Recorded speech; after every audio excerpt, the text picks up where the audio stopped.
Finding those levels, too. Look at that four-punch combination. It's a masterclass right now from Shakur Stevenson. That's what you're seeing. A masterclass. And Shakur meets him with a straight left hand. Oh, there's a knockdown scored with the left hand.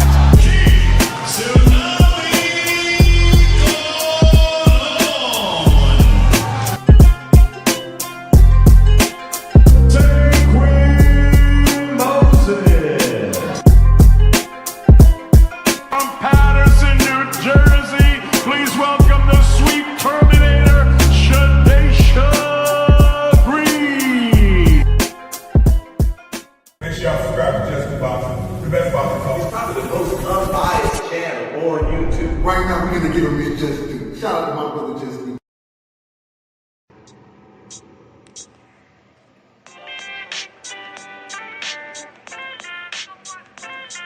Yo,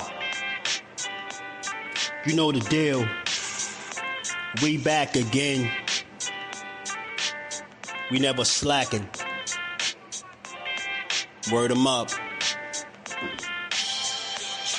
Ladies and guys, whether if you drunk or you high, it's time to pay respects to the illest man alive. If you think you got a point, he'll shrink you down to size. And from there it's downhill like a slinky or a slide. Open your eyes, got a deep connection with the rise, so you might see them jump in whenever they go live. Peep it, this channel blowing up now, it's not a secret. With tons of exclusive interviews to listen to. Them other channels I hate, but yo, they missing clues. They start narratives, sip the goose and twist the truth. It don't take a rocket scientist to get the proof. Just click the live at 4 p.m. Eastern time. But when you chime in, make sure you keep it kind. But if cowards want to debate, then it's feasting time. My man Just Do shine busy all the time. Grind 24/7, 365. Videos he might have 365. My rhyme's sick, they make you do a 365. You get a rich if you think you fit to survive. It's Just Do boxing, time to click the live. Ain't no beginners, if you soft, you ain't down to ride. I crush you, respect too, it's Just Do. He got the illest boxing show on the internet. The boy been a threat and he ain't even had dinner yet. Word 'em up. Yeah. You know what time it is.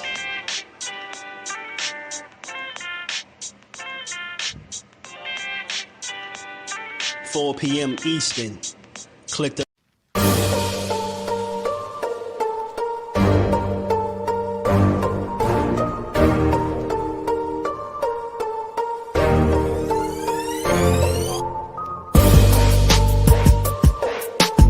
Do you foresee yourself being in, let's say, more thrilling fights as you get older? Basically what you're saying is Floyd. Get beat up and get some black eyes, then get your hand raised. No, and then stoop to everybody else's level and be stupid. When you get older, I'm saying, when you get older, do you think there's nothing cool about taking punishment, getting beat up, getting bloody lips, and getting a check. It's the coolest thing I can do. I can dominate you, shut you out, and make crazy money, and go home and live with my family in a very, very comfortable and happy way. That's how I like to do it. Lifting weights and being strong doesn't win fights. Having great timing and being a very, very smart and intelligent fighter wins fights. I mean, I've been in there before with guys that was a lot bigger and probably hit a lot harder and a lot stronger. But Floyd Mayweather always has the remedy. Art beats talent any day of the week, you know. Okay. Well, 37 opponents had heart, and all of them came up short. Speed kills, I guess, right? Watching you in person is a lot faster than on TV, man. How important is speed? Well, it's not about speed. It's about smarts. It's about smarts, and it's about not getting hit that much. Baldamir's a big guy. What are you going to do to offset the size difference? It's not by size. Skills pays the bill at the end of the day. It's about being smart, and the smarter fighter is going to win. Most guys I don't beat them with speed and power. I beat them with smarts. I'll think about it. It's more up here than. Bring the truth or tell on your ass what you're doing or what you're not doing every single time. You can lie, you can bullshit and all that, but when that bell ring, if you ain't put that work in, it's gonna show, bro. It's gonna show. Not to mention y'all in a sport that can cost you your life. Literally, you can die in this shit. So if that's the case, man, if you're gonna do this, don't bullshit with it. If you don't really want it, say to yourself, keep it real with yourself. I really don't want this shit. I can't put the work in that it requires. Walk away. Ain't nobody mad at you. Go out there, you young enough, you go get educated, get a skill, do something, man. But don't play with this, man. People you can get killed in this shit, man. What's good? What's good? Salute to the family. How y'all feeling, man, on this good Monday? Back with another build. The Get Boxing is just do how only we do. You know, only we know how to get boxing is just do, man. We are one of a kind in that space, man. I tell you that. We know how to give the fighters their proper credit, man. No matter who we like, man. We support them all, right? But we gonna talk about a few things. We got to talk about it. Got to shoot down a couple of narratives. Y'all know how I do, man. I'm just not a fan of false narratives, man. You know, I do my best to try to give people the right information, accurate information, you know. And still to this day, 4 years strong, I have never came up here, pushed a false narrative, lied for a fighter. It's just not something I'm ever going to do. You feel me? But I see some stuff floating around, or at least I say I hear some stuff, and I see some posts going around. I got to address it. We going to talk about it, man. Had some good boxing over the weekend, man. Carlos Adames and Ammo Williams. That went kind of how I intended, or how should I say how I expected. You know, Ammo Williams just, you know, he tough, rugged guy, man. He took a lot of big shots from Carlos Adames. I think he even hurt Carlos a couple times, right? But he just couldn't seal the deal, man. He got outboxed thoroughly, you know what I'm saying, throughout the fight. I don't know if he won many rounds, if any at all. He just got his ass handed to him, but we respect him for taking the challenge. But nonetheless, we got to talk about this crapola that's out here, man. I'm sick and tired, man. Sick and tired of being sick and tired.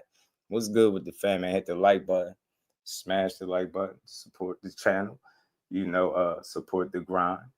You know, share their lives, hype their lives. We're going to talk about it. We're going to have some fun with it. Cal Cool it. Blessings, family. My brother, Rome, what it do? He said, been a minute. You know about how you been, my guy.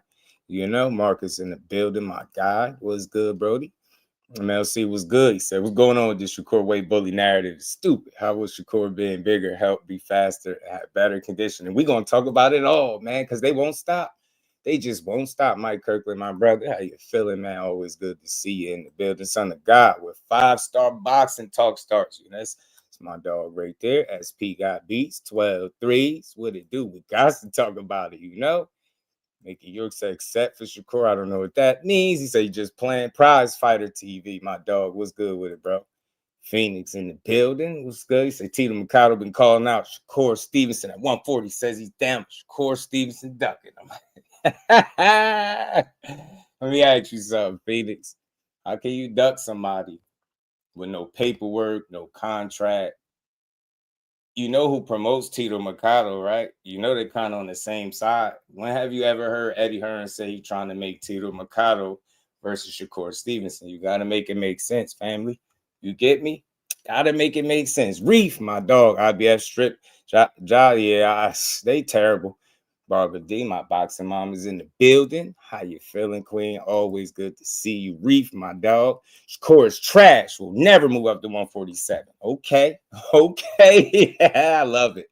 I love to get it started like this, man. Love to get it started like this, man. He dropped Ammo. He was outclassed. He needed to stop him. Yeah, he needed to stop his he being Ammo Williams. Shout out to the famo in the building. We're going to talk about it. This is the state of boxing, y'all. This is the state of boxing. Y'all. Right here.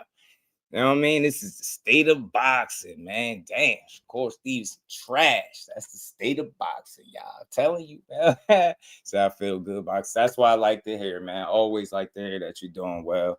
Appreciate you always supporting and coming through. Shout out to the day ones. Y'all know who y'all are. The Mike Kirklands, the Barbara D. Shout out to the channel members and the everydayers, man. Shout out to y'all. Appreciate y'all, man. We're gonna talk about this today, though. We're gonna have some fun with it. Look, everybody's entitled to have their opinions. You know, it's fair game in boxing, but you know, we always got to be responsible with our commentary, right? And I say all that to say this. Shakur might not be your cup of tea, But to say he trashed because I guess he won't move to 147 is like ridiculous, man. He made it clear. Look, I ain't going to 47 right now. 28 years old. I ain't going up there just yet. I'm gonna do it on my time. Like I said, when I feel like I'm ready.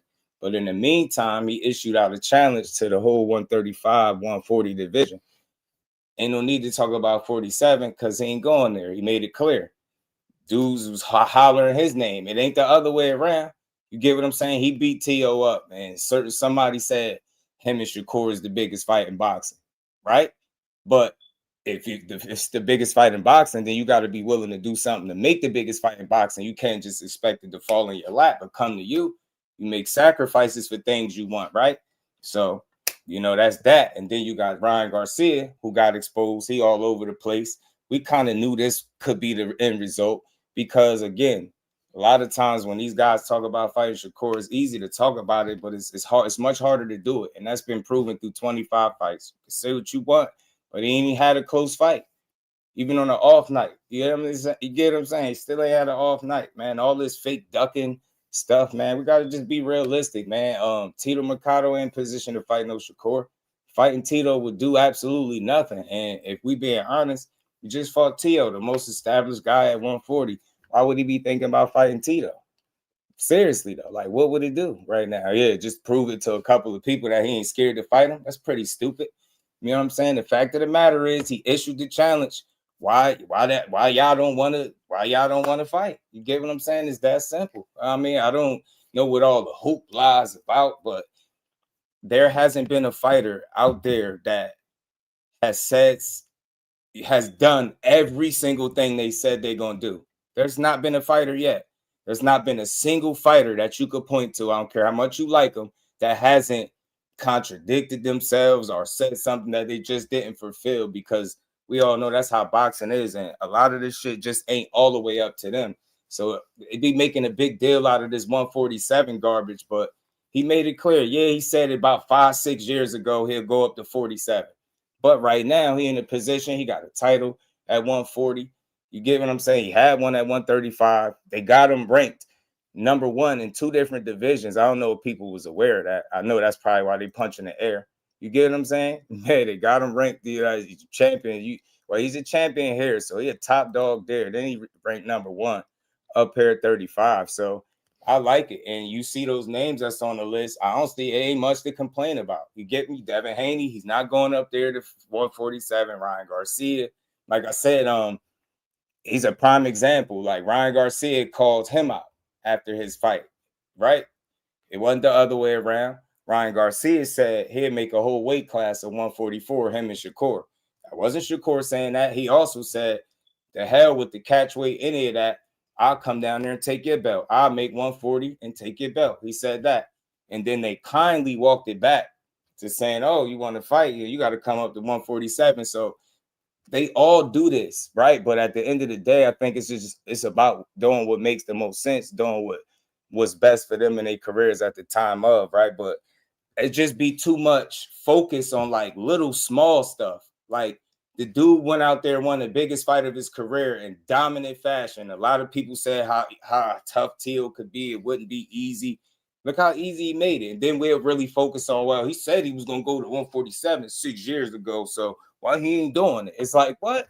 Maybe he changed his mind. I don't get me, but I think the bigger focus is how he's winning these fights and how impressive he continue to be, how they continue to push narratives to try to tear him down based on something he said. They all do this. They all say something and then don't fulfill it. But it's just people are selective as to who they want to point out said this and didn't do it. They can. I got examples for days. You name a fighter, I could tell you about something he said that he didn't do.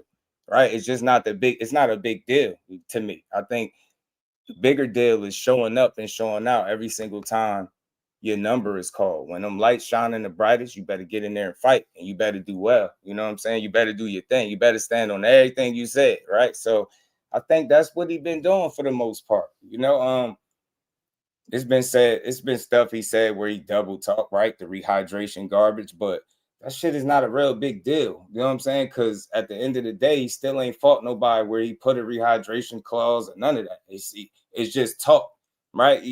Until you start doing it, then I can start looking at it like, well, you said this, now you doing it. But should be just talk, man. It just be talk. I think, like I said, the more important thing is making sure you handle business when that number is called and making sure you show these dudes the difference between you and everybody else. You know what I'm saying?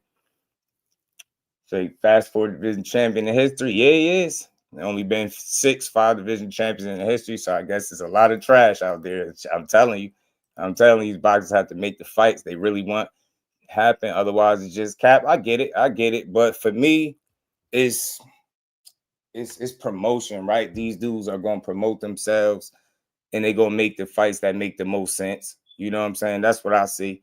You know what I mean? I think it's just important to constantly deliver on what you're saying. And notice, I said this before, and I'm going to keep saying it. When it comes to Shakur, the conversation is not about what's happening in the ring. It's like, why he say this? Why he say that? Why he say this? Why he say that? It's like, I'm not his personal attorney or mouthpiece, but I could tell you right now, aside from all of that, aside from some, little bit of double talk or being contradictory, just like I seen a lot of other guys, he's been doing everything he said he was going to do. Am I wrong? Am I lying? Right? He's been doing it all. This 47 garbage, and he don't got to go to this 5th weight class at 28 years old. He don't got to do that. He can do exactly what he's doing. And the reason why I got this up is because you can see with all this talk, never mind the talk, look where he ranked at the top. So somebody come get it. He said fighters at 135 and 140, come get your issue. I don't see the problem. I want to see somebody come get their issue. You get me? I don't care who it is, because I know I can't pick the fights for him, or my picks, right? But I can't pick the fights. I'm just sitting back watching this stuff unfold, and I ain't seeing a lot of real talk out there. It's too many narratives, right? They got the weight bully narrative in full effect. You get what I'm saying? I don't rock with it. You know what I'm saying? Yeah, it's not all up to them, but my thing is this, and Barbara D, this has been proven, right? There has not been a contract with his name on it where he's turning guys down. And this is coming straight from the guys that promote him, not me, right? So I'm telling you, man, when guys really want to fight, fights get made, because we see how easy it was for him and Tio to get put together. That was 1, 2, 3. You get what I'm saying? It wasn't a long, drawn-out process. They just got it done. And that's just really what it boils down to. Like right now, you can see it with the Ryan situation, right? We can fast forward to right now. Ryan was the one saying all of this shit. Then he started walking it back. Where the tweets at? Y'all know I got some of them. I got to pull him up. You know what I mean? There go one of them, to say the least, right? There is no difference if all you stated was I'm a big guy, when in reality I started at a low weight, just like you. He said, so there's no excuse for you not to come to 147 without rehydration calls. But if you don't want to, that's fine. I'm not forcing you to fight. That's after saying I'll make 140, take your belt, and I'll make a whole weight class of 144. Now it's forcing them to fight. Y'all full of it. The thing is, y'all think y'all can, the fact of the matter is, you can feel how you want about Shakur, but he better than a lot of these dudes. And he more proven. So when it come down to making fights, they don't have all the chips in their hand. They wish they could just tell them what to do. Yeah, you got to come. I ain't got to do nothing. I'm going to fight at 35 and 40. Who won it? It's a lot of smoke at 40, and it still fights at 35, right? I don't see the issue. He said I'm not going up there. He made it clear. And these dudes is really like out here cloud chasing at this point. And I hate to use that word, but they just chasing attention. You get what I'm saying? Because you ain't doing what you said you were going to do. You get what I'm saying? Think people forgot I started at 130. It don't matter where he started at 26. So what's your point? Still a weight class smaller than you. And you the one was on record saying how you be sitting around at 180 plus pounds. Shit like that. You was out here talking about fighting Logan Paul or something like that, dude. Like, dude, he run around here damn near a cruiserweight Ryan Garcia. So Shakur not going to be tricked out of his position. Let's call this what it is. Call a spade a spade. We know these dudes like to make the weight and then blow up big. Ryan Garcia, you never made 140 officially. We knew you wasn't going all the way down there to do that. But to sit up there with your legs crossed with a straight face, talking about we can make a whole weight class of 144. Now you talking about walking it back, and you started at 130. Like, think about it. He's saying everything but let's fight. He said all this other shit now is, oh, well, you got to come to 47. You got to do it like that. Man, shut up. You didn't want to fight him to begin with, right? The same way you saying this 3 pounds is nothing from 44 to 47 is the same 3 pounds that a certain fan base complained about when you didn't make weight. So we got to make it make sense, man. Do the 3 pounds matter or don't they? At the end of the day, we talking about an undisciplined ass dude that's trying to come in, cheat the system, and then get it off. Shakur ain't going for it. He know what's up. Like, either do it. Think about it. You did a catch weight and a rehydration clause before. He just telling you a rehydration clause because he know what you're trying to do. And you know full well what you're trying to do too. Man, anybody that got smoked about rehydration clauses, period, make sure you had the same smoke with the IBF because they got that shit implemented. Fighting for their belt, you got to adhere to that 10-pound rehydration. It's not nothing that one of these fighters today that we talk about has created in boxing. It's been there. So, and it's in place for a reason. So either guy don't blow up significantly above the weigh-in limit. It's just that simple, man. So Brian is full of it, man. If you really wanted to fight him, you can make the fight happen. You don't want to do that. And you know you didn't want to do it. You know you didn't. Now y'all running around here talking about weight bully. I'm hearing that people saying, you know, he draining himself to make 135. That's comical, man. It's a lot to get to, and we're going to get to all of it. Shout out to Official Everything. He says Shakur made it clear about 147, and maybe Bill need to pull him off that list, right? And he said, no more. He's on the list. What up, just now? Look, like he got Tank on the list, bro. He got Tank on his list after trying to convince the world for years that Tank won't fight him. It just don't make sense. That list is got some questions by it, you know what I'm saying? But I just got to get to all this fake stuff. I don't understand. Like, when have you ever seen him kill himself to make the weight at 35? I think he got a handful of fights there, if I'm not mistaken. I've never seen it. He's solid on it. And we ain't never got a box again. Well, right. well. I already been getting these bets, but now it's time for you to get your just due. Shout out to my dog, too, man. Big shout out to Official Everything, man. My guy, Marcus, man, for the 10 piece and the cash app. Always supporting the grind. Much love to my dog. And we ain't never got a box again. Well, right. well. I already been getting these bets, but now it's time for you to get your just due. Man, all I be Samuel. Shout out to Samuel. What's good, fam? Ryan can't make 140, then he shouldn't have said it. That's the thing. Like, this is what I want people to acknowledge, right? Like, if Shakur said something, he mentioned going to 47 at like 6 years ago, like 2020, 2021, he had a tweet. They pulled that up and said, see, he said this right here. That means he's supposed to do it. Like, that's 6 years ago. Right now, he's in position where he's at the top of 2 different divisions. Why would he give that up just to go give y'all 1, possibly 2 fights up there? Get what I'm saying? You got to think about longevity, and that's what he in it for. So my thing is this. You handle it, still smoke at 35. Some say Tank is on his way back. Shout out to him, right? You never know. He said something about fighting Morataya. That's a good fight. People said he was ducking him too. I don't see the issue. Let them 47-pounders that really could be up there at 54 and 60 deal with what they going to do. Shakur got business at lightweight and you know, junior welterweight. However you want to look at it, I think it's more than enough options for him. My thing is, who going to accept this challenge, right? Who going to accept the challenge? We know what it was. You see, this is the difference. He didn't string people along, making them think the whole time he was going to 47. He never said it, right? They just based it off of him going back and forth with dudes. But my problem is you got these bigger guys that keep mentioning dude that just had 1 fight above lightweight. You get what I'm saying? These big ass, Ryan big as hell. He could easily be at 54. We know that. Devin Haney Pop said he could fight at 54 right now. And they was entertaining or talking about fighting Xander Zayas. Like, we got to make it make sense. So let them big ass dudes do what they doing, right? And you keep on dominating. So I want to see who going to accept the challenge, bro. I really do. You know what I'm saying? I want to see who going to say, you know what? He talking a lot, man. I want to fight him. So Morataya said his style is the wrong style for Shakur. So I'll be interested in seeing it. You know what I mean? Shout out to Marcus, my dog, man. Al Rod, what's good, man? I don't know what's that link you just dropped? Shout out to the guys from the other side. Yeah, make sure y'all double tap on the screen. I don't know what side y'all on. Ryan's the kid that still argues when he knows he wrong. Yeah. Said, I think you forgot. You the one that said you will come to 140 and fight me. Right after saying you will fight me at a catch weight 144. and I fought for belts in each weight class I went to. It's a difference, and that's a fact. Every weight class he was in, he held a title. Can't say nothing to you. What is there to knock him on? But right, I didn't expect to see him at 47 at this early in his career. And I think that if we do see it, it's going to be a couple fights, maybe a one-off. It's going to have to be, you know what I mean, the right situation. But I think it's a lot more work for him to do. I'm not making no excuse for him or none of that. Would I like to see him just go up and do it? Yeah, but I understand life after, you get what I'm saying, one fight.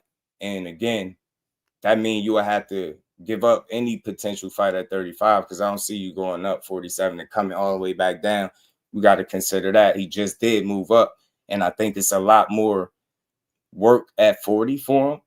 There's matchups there, and I think it's matchups at 35. I don't see where you go wrong. I think the question for me now, like I said, or for the people, is who gonna accept the challenge? Who gonna really, who gonna step in there and beat him? That's all. You can beat him. You know what I'm saying? He said, come get your issue. Ryan just clout chased his way to nothing. And I'm hearing something about him and Teofimo possibly fighting each other. Like, I don't care. I'm not against no fights, but I just want to put things in perspective. This fight between him and Ryan wasn't going to happen because I don't think Ryan had no real intent on fighting him. You get what I'm saying? I think he had fun going back and forth, talking about it in interviews and tweeting about it. But you see it right then and there, what he ended up saying. He ended up walking all that back. Now you talking about forcing a dude to fight that you was talking about fighting him. You get what I'm saying? You was talking about fighting him at 40. And bro said, come get y'all issue. You know what I'm saying? That's a lot of smoke right there. It's a lot of smoke at 140 alone. And he got a title. He got a piece of that.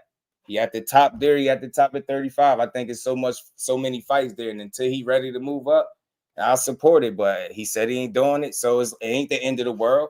You know what I'm saying? I'm not going to be overly critical of somebody not doing what people want him to do right now. He made that clear, and I like it. He stood on the square. Look, I ain't doing it right now. Not right now. I'm going to do what I'm doing. I'm at 35. He said he making 35 comfortably. You get what I'm saying? And why would he have to forfeit his position that he got in 2 different divisions to fight at 47? For a guy that, man, them dudes ain't going to be in a rush to fight him. He get up there neither. You know what I'm saying? So this was a bunch of shit with them going back and forth. David Benavidez was sitting down with Ryan, and they was talking about if he want to be number one, he got to fight Ryan. Like, since when has ever fighting Ryan Garcia made you number one? What division has Ryan Garcia ever been number one in ever? Get what I'm saying? So I don't get the garbage talk, man.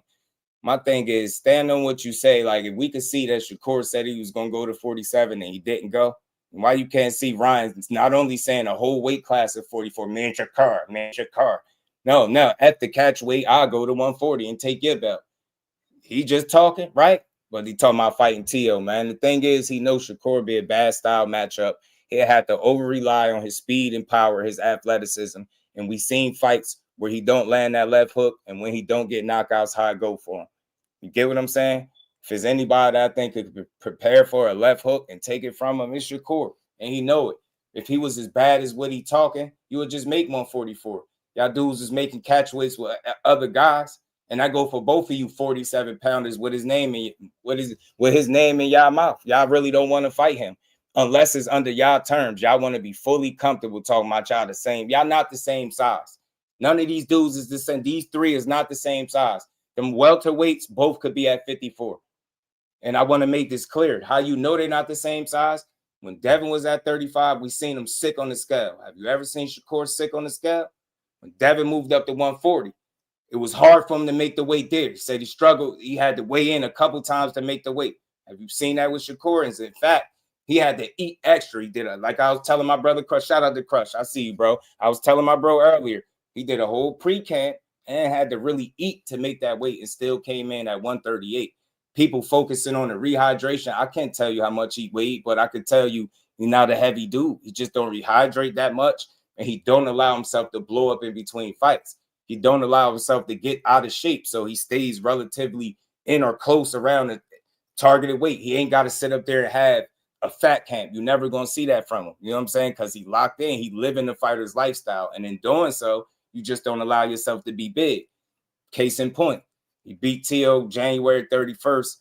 2-3 weeks later, he right back in the gym killing it. Like that's how you stay locked in, living the lifestyle. You're not waiting for a fight to come to stay focused. So these dudes, you never seen Devin fighting at 126 ever.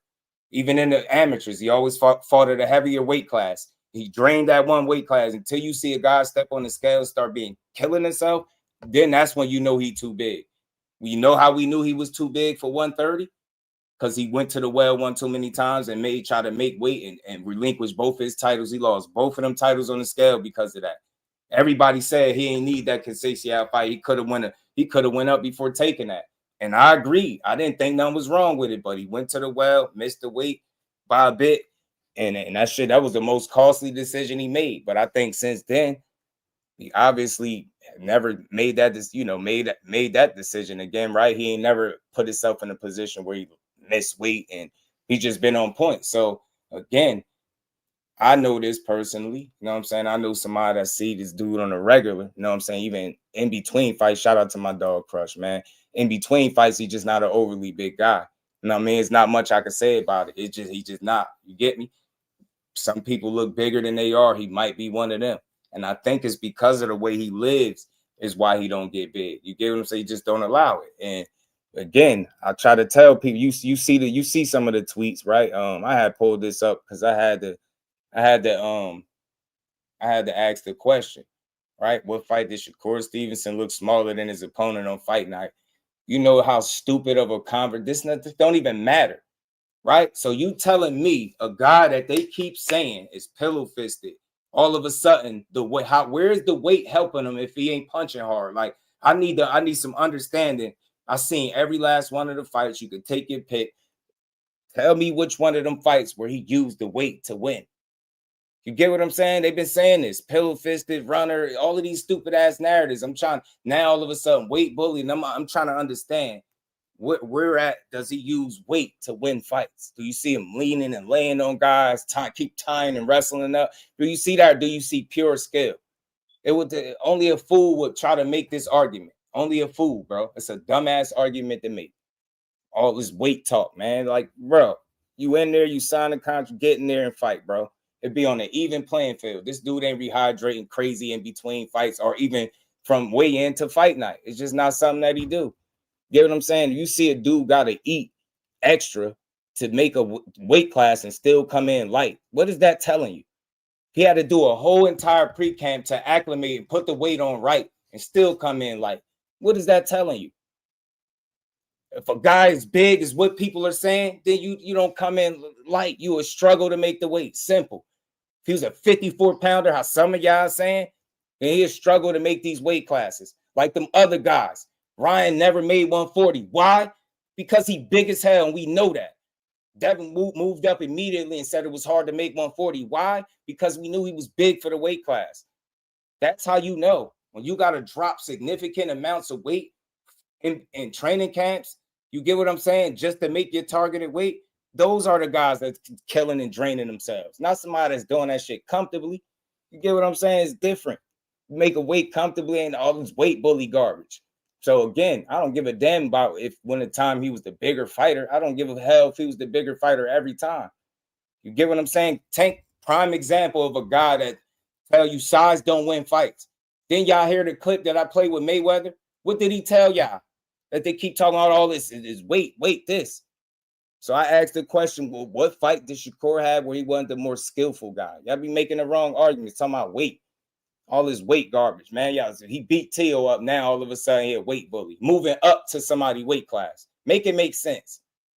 Damn, man. You got a dude that saying he would fight Crawford when Crawford was up there at 68 after he fought Canelo. And y'all calling him the weight bully? You seen Tio stand on the scale and he was like, I think he was like 2 pounds shy of 160. You ain't never see Shakur that heavy. All this weight garbage, man. These dudes is getting beat because he's more skillful. It don't take no. And Ray Charles could see that shit. Ray Charles could see it. He beat T.O. He's more skillful. That shit ain't had nothing to do with no damn weight. Man, I hate these weak ass arguments. Weight bully. Man, tell your favorite fighter to strap up. I know you got a favorite fighter from 35 to 40. Just tell them to fight him. That's all I want to see. I'm trying to see something. You get me? Shout out to Bruce, guys. What's good with the OG, man? Roger, what's good with it, bro? I see you. I see you. I see. I see you. Yeah, he walk around 180. You know what I'm saying? That's something they never seen. I remember when he said he had a picture floating around that said 175, and people really ran with it. See, I told you he was weight bullying. See, but then pictures like this come up. Wait up, though. Everybody. Go for round 2, huh? Round 2, they gonna fight. You fight at 140, this is what you can do. Big ass plates. Me? I knew this game was coming. At 140. There go this. At this point, ask him and Keyshawn, the fight is just like ignoring everything they've said. It ain't no need for them to fight. I'm saying it ain't no need. And I'll give you an angle that ain't nobody else ain't gonna give you. If you got two people that's mutually telling you they don't want to fight, how do y'all know that y'all gonna get the best fight? What if they make a silent agreement not to hurt each other? Then y'all be complaining about how y'all got robbed out of y'all money. So I want to see people fight that want to fight each other. And I'm very consistent with that. Anybody that want to fight each other, if they said 5 minutes from now, one of them tweeted, "Yeah, you know what? We've been talking and we want to fight," I'll be in 100% support of it. But because of the man that I am, and I got to say that because of the man that I am, and I understand that, from a principle and moral standpoint, some shit is deeper than money. I've heard their explanation of why they won't fight. I've even posted it on Twitter. You get what I'm saying? It's very self-explanatory. Keyshawn Davis and Shakur Stevenson got him his opportunity, helped him put him on, basically. Made sure the Olympic coaches looked at him, gave him a chance. You get what I'm saying? He said he was at his lowest point. Shakur was there on the phone with him, checking in on him. This was the guy. So I don't even got to go through all that. It's just that simple. Either you could understand that, or you could keep hollering they should fight each other till you blue in the face. But until one of them dudes change their tune, or both of them, it's really nothing to talk about. You could call them soft. You could push any weird ass narrative.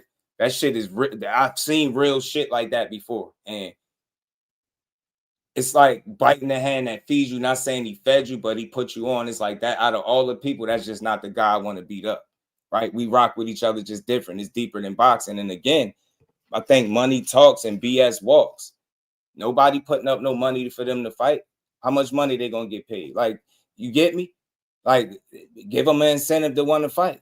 What? Because people just want to see it. Not too long ago, Keyshawn Davis was a clout chaser. So I'm trying to understand if he ain't this and he ain't did shit, because I hear that argument too. Keyshawn ain't did shit, then why should Shakur fight him? I be just trying to understand make it make sense. If you're a person out there that want to see Shakur and Keyshawn Davis fight, it's for a reason, right? Outside of that hating ass shit that y'all be on, because they're good. You know it. You know damn well they're good. And I said it, bro. The Bash Brothers pissing the boxing world off. I'm a realist, and I can have this conversation honestly and wholeheartedly, because I don't spend none of my time hating. You throw a fighter name out there, and I'll tell you what's good about them. I ain't got time to be sitting up trying to damage these dudes' careers. You got the fastest 4th division champion in the history of the sport. I don't give a damn what you say. You got to put some respect on that. What are we doing? We some terrible fans, bro. Tell one of them tough guys at 35 and 40. You right? And he said the only brother he got in boxing is Keyshawn Davis. The rest of them can get the smoke, man. Didn't make the fight. I want to see him. I don't protect nobody, but I don't push no narratives either, man. Told you these two dudes was going to F up the boxing world and everybody was going to be running around scrambling. I was waiting for the Keyshawn narratives to start switching, right? And I say this, I don't overpraise him and overstate what he's doing, but I put it in perspective. Since he stepped into the boxing world, since he's had his pro debut, there's not another fighter that I can think of off the top of my head that's doing better than what he's doing right now. And I mean, as far as handling bit, and that's keep in mind, he messed up a whole $1 million payday with Evan De Los Santos, who people are still saying he ducked, which is just weird. It's weird talk. You get me? So I can't think of another fighter at 13, 14-0. I think he's 14-0 now, 10 knockouts. Name another one that in that amount of time that already had a sellout. You get what I'm saying? He probably would have had another one if he ain't blow weight. Yeah, that was on him. He made some mistakes. I seen the guy make himself vulnerable. I could respect that. You make your mistakes. You apologize as a man. Not only do you apologize, but you make moves that put you in a position that tells the fans directly, look, I'm back focused. And that's what he been doing. Messed up with the De Los Santos thing. You know what I mean? He messed up his momentum. He was rolling. Get what I'm saying? He probably had another sellout on the way. But we'd never know now because he never made it to the fight. So with that being said, like already within less than 15 fights, he's already had a sellout. Can you tell me somebody else that's done that? Anybody? Can you name another fighter already? It just came in since the time he came in. I had a sellout already at home. And don't give me this because it was at home shit. Because a lot of people fight at home and don't sell out. Everybody don't do that. Can you name me the opponent that he fought that had a losing record? Can you go find me one of them? And then go look at the average guy or these quote-unquote superstars or these dogs and go look at their first 15 fights. I don't knock nobody's progress. They all get moved differently, but I'm telling you, I watch this dude closely. I'm not trying to overpraise as the best thing since sliced bread, but I know what I'm watching. And I know what I hear. I know what I hear consistently from the boxers, from the fighters, from the ones that share the ring with them, whether that's sparring under them lights. You get what I'm saying? The coaches, the trainers, they all saying different shit.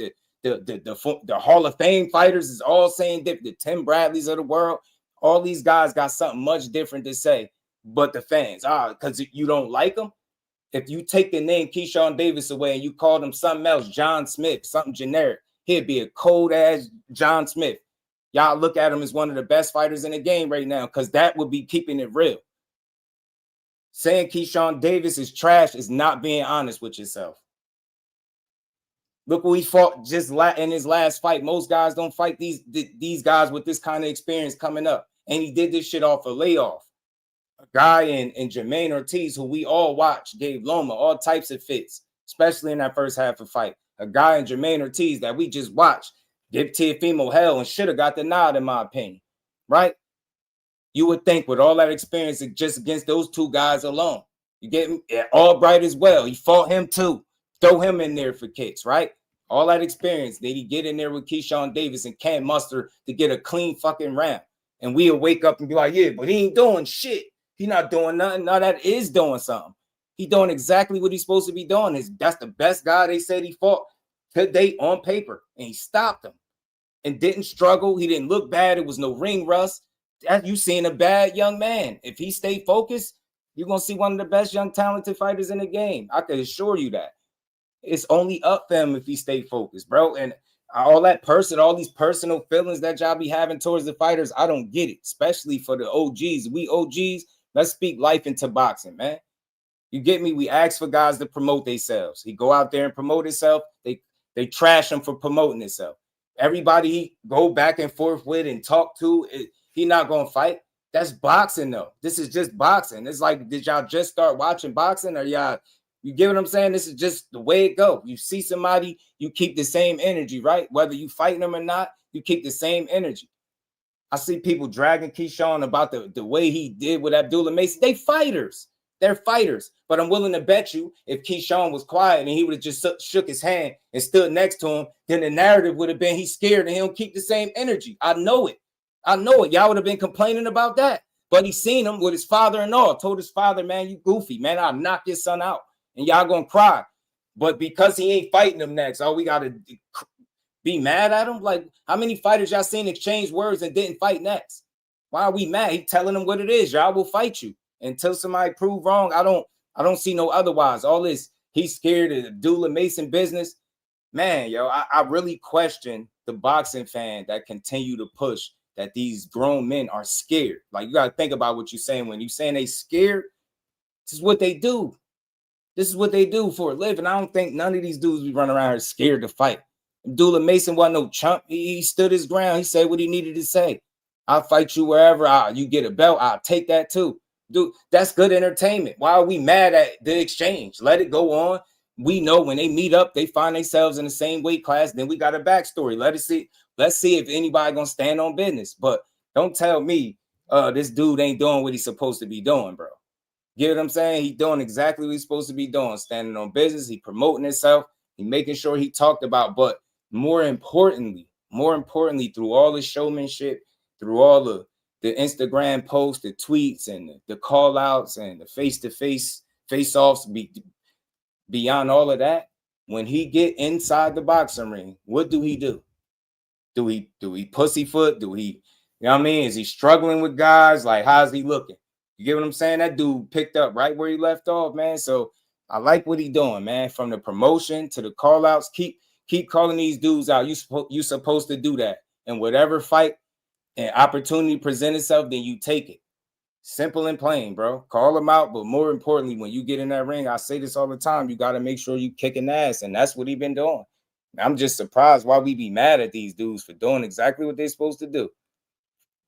Talk shit, call each other out, and want to fight and see who want what. You know what I'm saying? So I like his energy, man. I like his energy, but more importantly, I like the fact that he was able to mess up and get back focused and like pick up where you left off. That's what really matters through all of that promotion, because none of that promoting stuff would matter if you wasn't winning fights.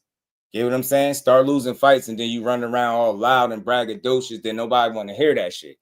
But as long as you continue to show people that you one of them ones, I don't have a problem with you.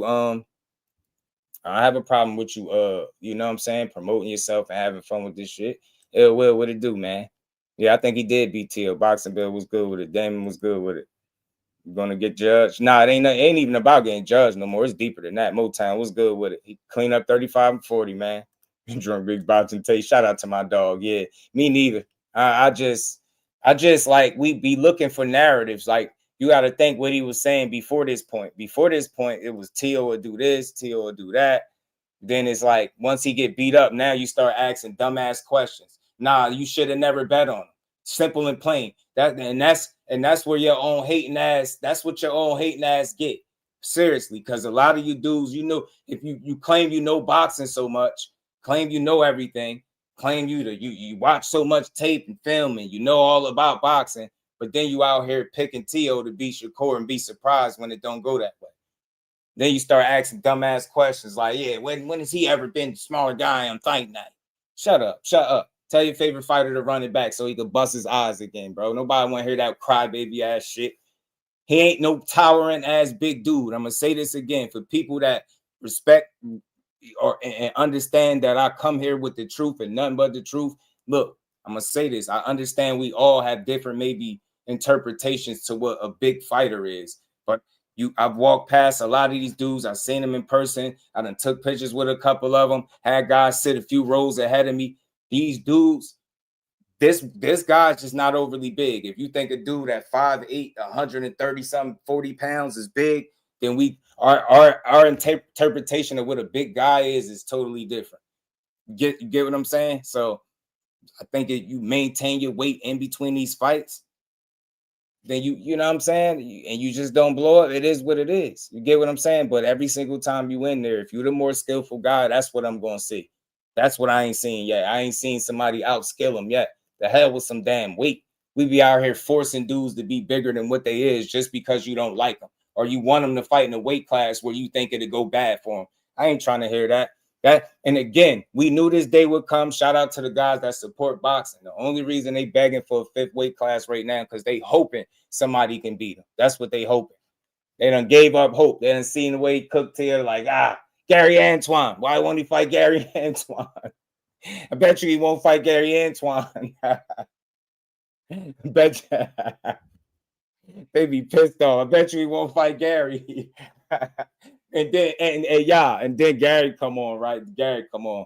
And they ask Gary about who he want to fight. And then Gary say, well, you know, if I had to pick, keywords, y'all, if I had to pick, you know, I pick Dalton Smith. You know, I don't think he's that good of a fighter. He's straight up and down.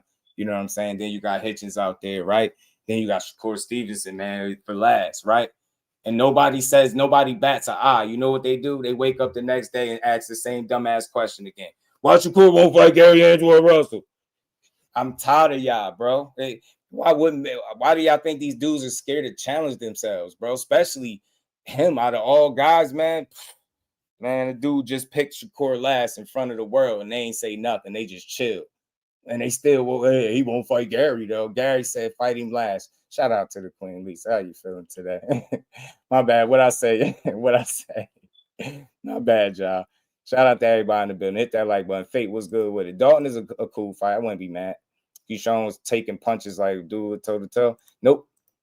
I'll say this. Shout out to Paige. Shout out to everybody. If I missed you, hit that like button. Support the grind. Let's build, y'all. Let's build. Let's get to it. Look, all of these dudes are talented, bro. Abdullah Mason, a dog.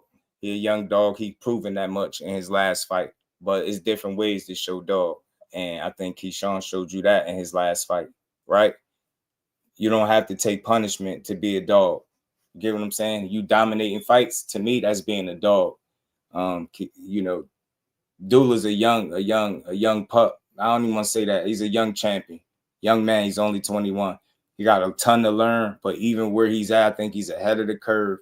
And it's just a matter of time. With more fights, more experience, more dangerous, tougher to beat Abdullah gonna be. But I would love to see them just continue to build him. You know what I'm saying? I think he's gonna get a hometown fight, and I can see that. I can see why they'll do that. You know what I'm saying? But they ain't they're not just throwing them in a unification. I get the back and forth with Keyshawn, but Abdullah not picking his fights, and neither is Keyshawn, to be honest. You know what I'm saying? Them dudes not truly picking their fights. They getting options and they saying yay or nay. But as long as them dudes got the same management, that kills it. Shout out to Brooklyn Goat. I don't see none of them dudes fighting each other. Talking about years ago. Yeah, man. Mind George was good with it. They're talking like Core was scared, and then Core said, why not? After his fight, just I'm straight down the line. You get what I'm saying? Straight down. I'm just calling them what they be doing, bro. You know what I'm saying? He said that. He did say that he don't think he'd fight him. He said, why not? Like, and then when you get a choice, notice that he said, if I could pick, he didn't say Shakur first. He didn't say him second. He said last. Get what I'm saying? That's what he said. And they'll still overlook it. Oh, well, why wouldn't he fight Gary, though? Shut up, man. Like, skills pay the bills, bro. You act like you ain't see him get outboxed before. Get what I'm saying? By a guy that I know y'all don't think is more talented and skillful than Shakur. And he ain't no puncher. So all of y'all, before that fight with Gary Antoine Russell and Alberto Puello, I remember people saying that. This dude ain't that much of a puncher. He ain't going to be able to keep Gary off him. Do you see how that went? That shit is a false narrative, bro. Punches hurt, bro. Dudes don't like getting punched in their damn face. That shit don't feel good. He said he want Dalton Smith because he the easiest. You weren't here the last time. Mind you, I'm just going somewhere. I'm just saying what they say. I ain't pushing no narratives, no nothing. I ain't got no hidden agendas. I'm just asking people to call this shit down the board, or are they not paying attention? Right? You get what I'm saying? So again, the challenge is he issued the challenge. I want to see who's gonna say, yo, I'll fight him. And Mordecai has already said, I would love to see the fight. If they can fight at 35 or 40, let's see it. I ain't mad at it. I just want to see good fights. But all this weight this and weight bully that, man, stop, man. Stop, bro. He ain't blowing up crazy like that. He ain't rehydrating to some crazy ass amount of weight on fight night. Even if he is slightly bigger, you telling me when you watch those fights, if he was smaller, he would lose? That's what you're saying? Like, what the hell? Like, you get what I'm saying? Just own up to the fact. Accept the fact that man is skillful as hell. That's all. It's not hard to say that. I don't know why it's like swallowing razor blades for y'all to tell the truth. Some of y'all still arguing if his defense is the best, and the numbers clearly suggest it. And it's been years in a row, year after year after year. You still will argue that. Something really wrong with y'all. When I see a good fighter, I appreciate them, bro, for exactly who they are, man. It don't matter, favorite or not. I appreciate these dudes, man. Y'all be mad at the wrong shit, man. These dudes out here performing. Y'all know how hard it is to even become a world champion? Do you know? But go look it up. Y'all got Google, right? Or yeah, at least maybe some of y'all know everything. Do you know what percentage of fighters win championships versus the ones that don't? Somebody please fill me in. And then let alone to be able to win them in multiple divisions over and be a top guy no matter where you rest your hat. Do you even know how hard it is to maintain that? You get what I'm saying? That just go for any top fighter that fits that description. Do you know how hard that shit is? You get what I'm saying? We be going crazy about nothing. all crazy about nothing. Shout out to my brother Kurt. What's good with it, bro? How you feeling? Shit is wild. Andy Cruz, Kid Austin, solid matchup. They ain't gonna make that fight. Andy Cruz, Kid Austin, they ain't gonna make that. They probably got too many unknowns on Kid Austin's side. I think what they gonna do is take a smart fight if that's available with Lucas' body. I could see that. I don't see them trying to, you know what I'm saying? I think they're gonna stick to the script what Oscar got planned. I really do. But again, y'all, I ain't taking no favors. Y'all know who my guy is, but at the end of the day, I just want to see fights. I ain't gonna come up here and lie for him and push no narrative, man. He said he'll fight whoever from 135 to 140. I think it's more than enough talent. And like I said, starting with Muay might not be that bad. You know what I'm saying? He's a newly crowned world champ. He first one to give Andy Cruz his loss. I mean, let's see if he really want that fight. You get me? People said something about they asked about the fight at 35. I wouldn't be against seeing him fight that dude. Think he'll beat him. You know what I'm saying? And people gonna complain, but it is what it is. He's a champion. Shit, if I'm core, if you can go to 35 and take his belt. That Ring Magazine belt too. Try to get the Ring Magazine belt at 35. They go a good, decent next fight.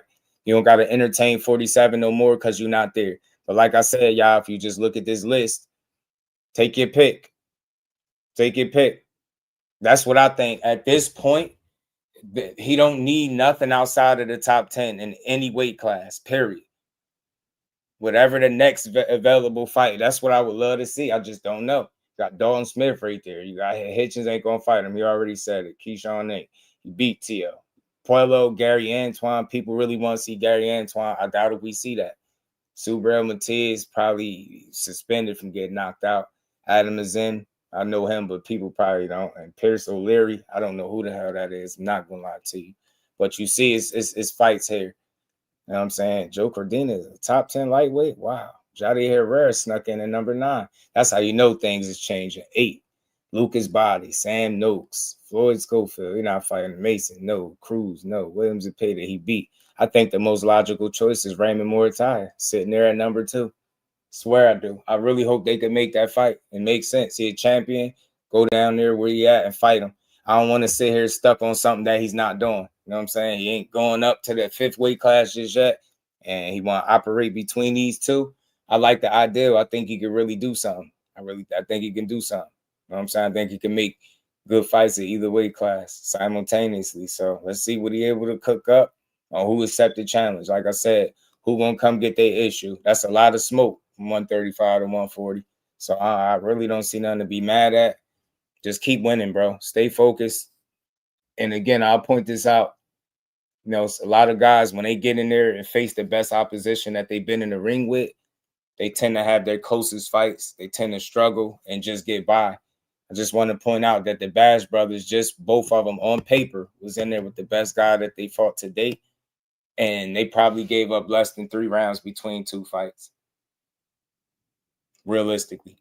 You get what I'm saying? That's kicking ass. So you ask, could he do it at the highest level against somebody like Teal? He showed it. Now the question remains, how long can he sustain it, and who else can he beat at 140? What other fight is going to be realistic for him? Gary Antoine is not going to be realistic. Y'all could keep barking about that, but you heard what he said. I'm only going off of what he said. So that told me right there, right then and there, that Shakur is not at the top list of priority of things to do. And it is what it is. I don't have nothing about being scared, but I think he got plans. And it sound like he want to get more fights, possibly go after the other guys. He did say Dalton Smith is not that good. He'll fight him. Think he's not that good. So who knows? Jadier Herrera, he said, versus Sam Noakes. That's a cool fight. I boxed Muay pretty bad. He was just too big for him. I think Muay gonna take Shakur next. He said it. He said his style. You know, he said he got the right style for Shakur. It's wrong for Shakur. His style. That's what he said. So I think he'll be with it. I think he'll be with it because a lot of times you see it. Don't be these fighters. I don't think Raymond Muay is a guy that won't fight him.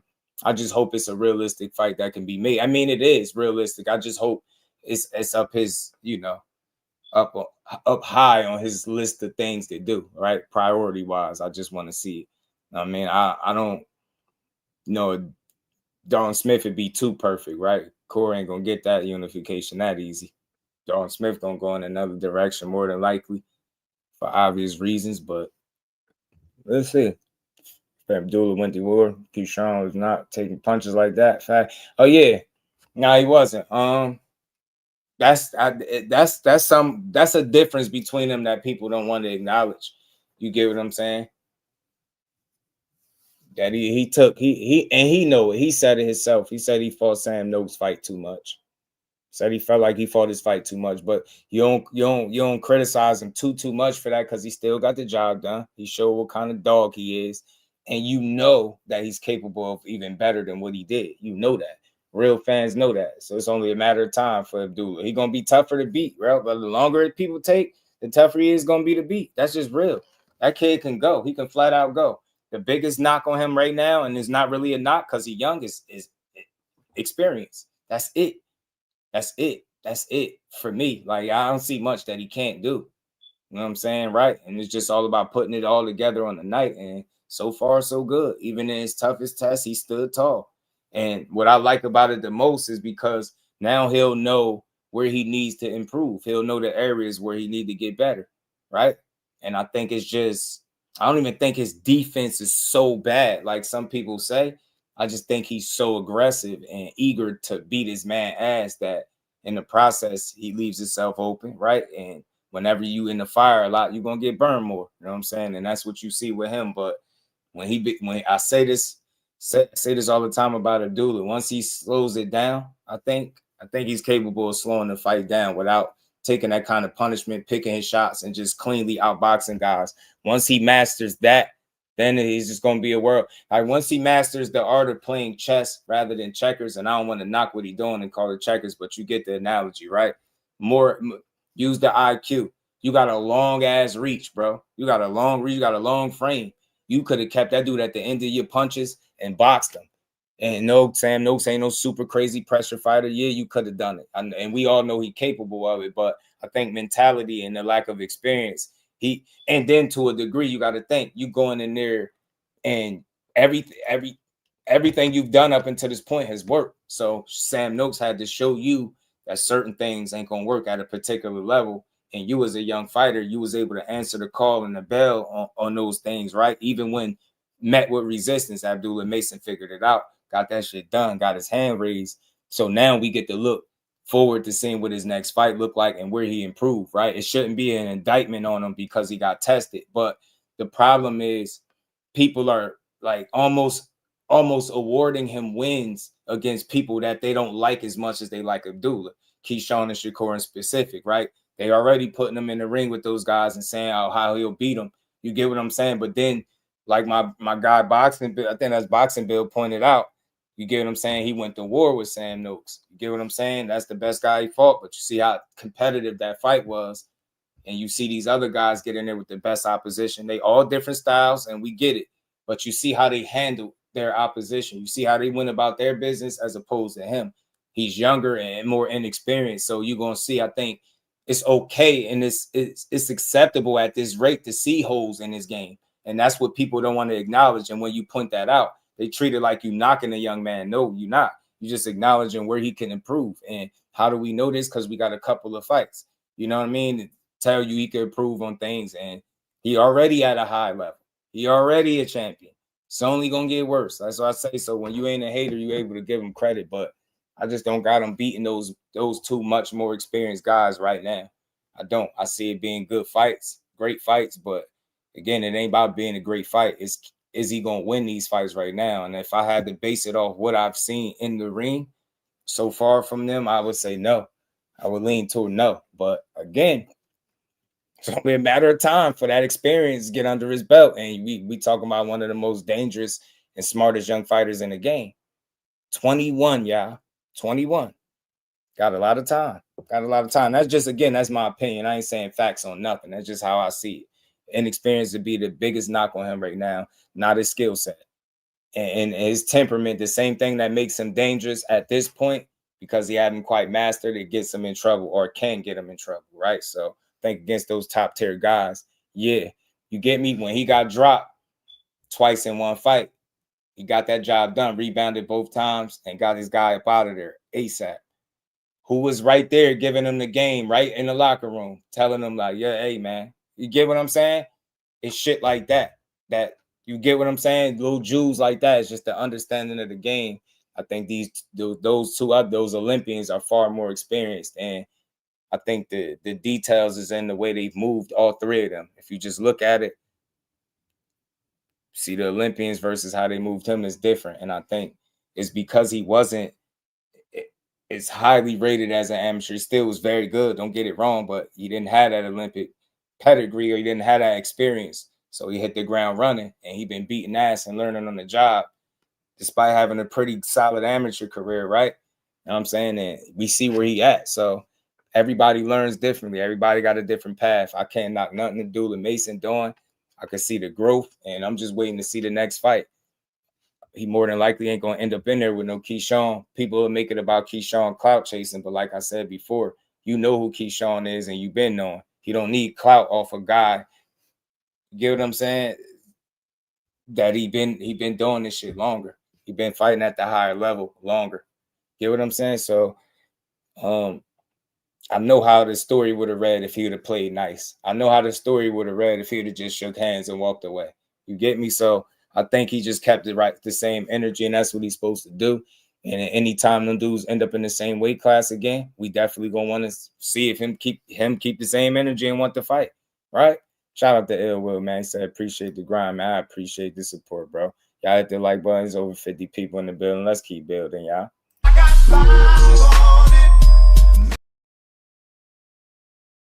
T Hill, the mayor, is in the building. What's good, T Hill?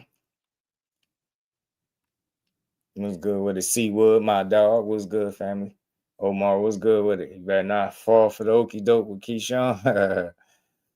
Yeah, man. I just think I think time will tell. I think time will tell. He's trying to get my attention, ain't you? I ain't with it. Not today. Dude tried to keep him on the end of his jab. Noakes adjusted and made him do a fight his fight. So I seen it. Yeah, to a degree.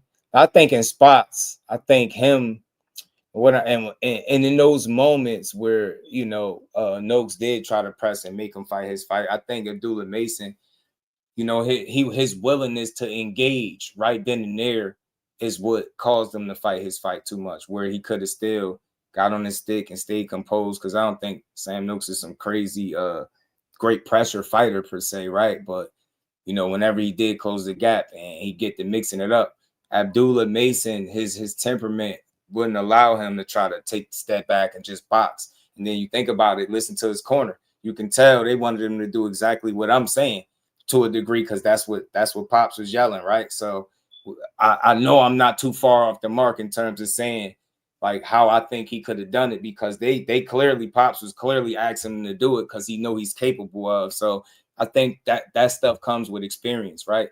You know what I'm saying? And again, he a guy that get right to it. Once he start to like just taper it down just a bit, not change his style, just a tweak, right? Just in them first early rounds, slow it down, pick your shots, take your time. You got a long ass, reach. You got, good bag, good arsenal, offensive arsenal. You can just sit back, pick your shots, create your openings, and break your guy down slowly, and understand that you're a champion. You're going to have 12 rounds, right? You got 12 rounds to get this done. You don't got to get it done in a rush. And I'm not saying he rush everything, but he do fight at an accelerated pace. And I think that's what causes him to get hit. Not so much his defense being bad or him having low IQ. I just think that naturally that temperament, he want to get in there and go. And once they reel that in, once they reel him in just a bit, watch what I'm saying. Watch how dangerous he be. At least I think so. Now, it might be some questions people think differently about seeing him get dropped a couple of times, but this is how you know the bar is completely different. Keyshawn and Shakur in that same exact scenario with the same exact output gets a totally different kind of coverage and criticism online. Abdullah Mason gets tested, gets dropped twice. They can't speak enough about how he a dog and how he got through it. And he went through the fire, got burnt, and got through it.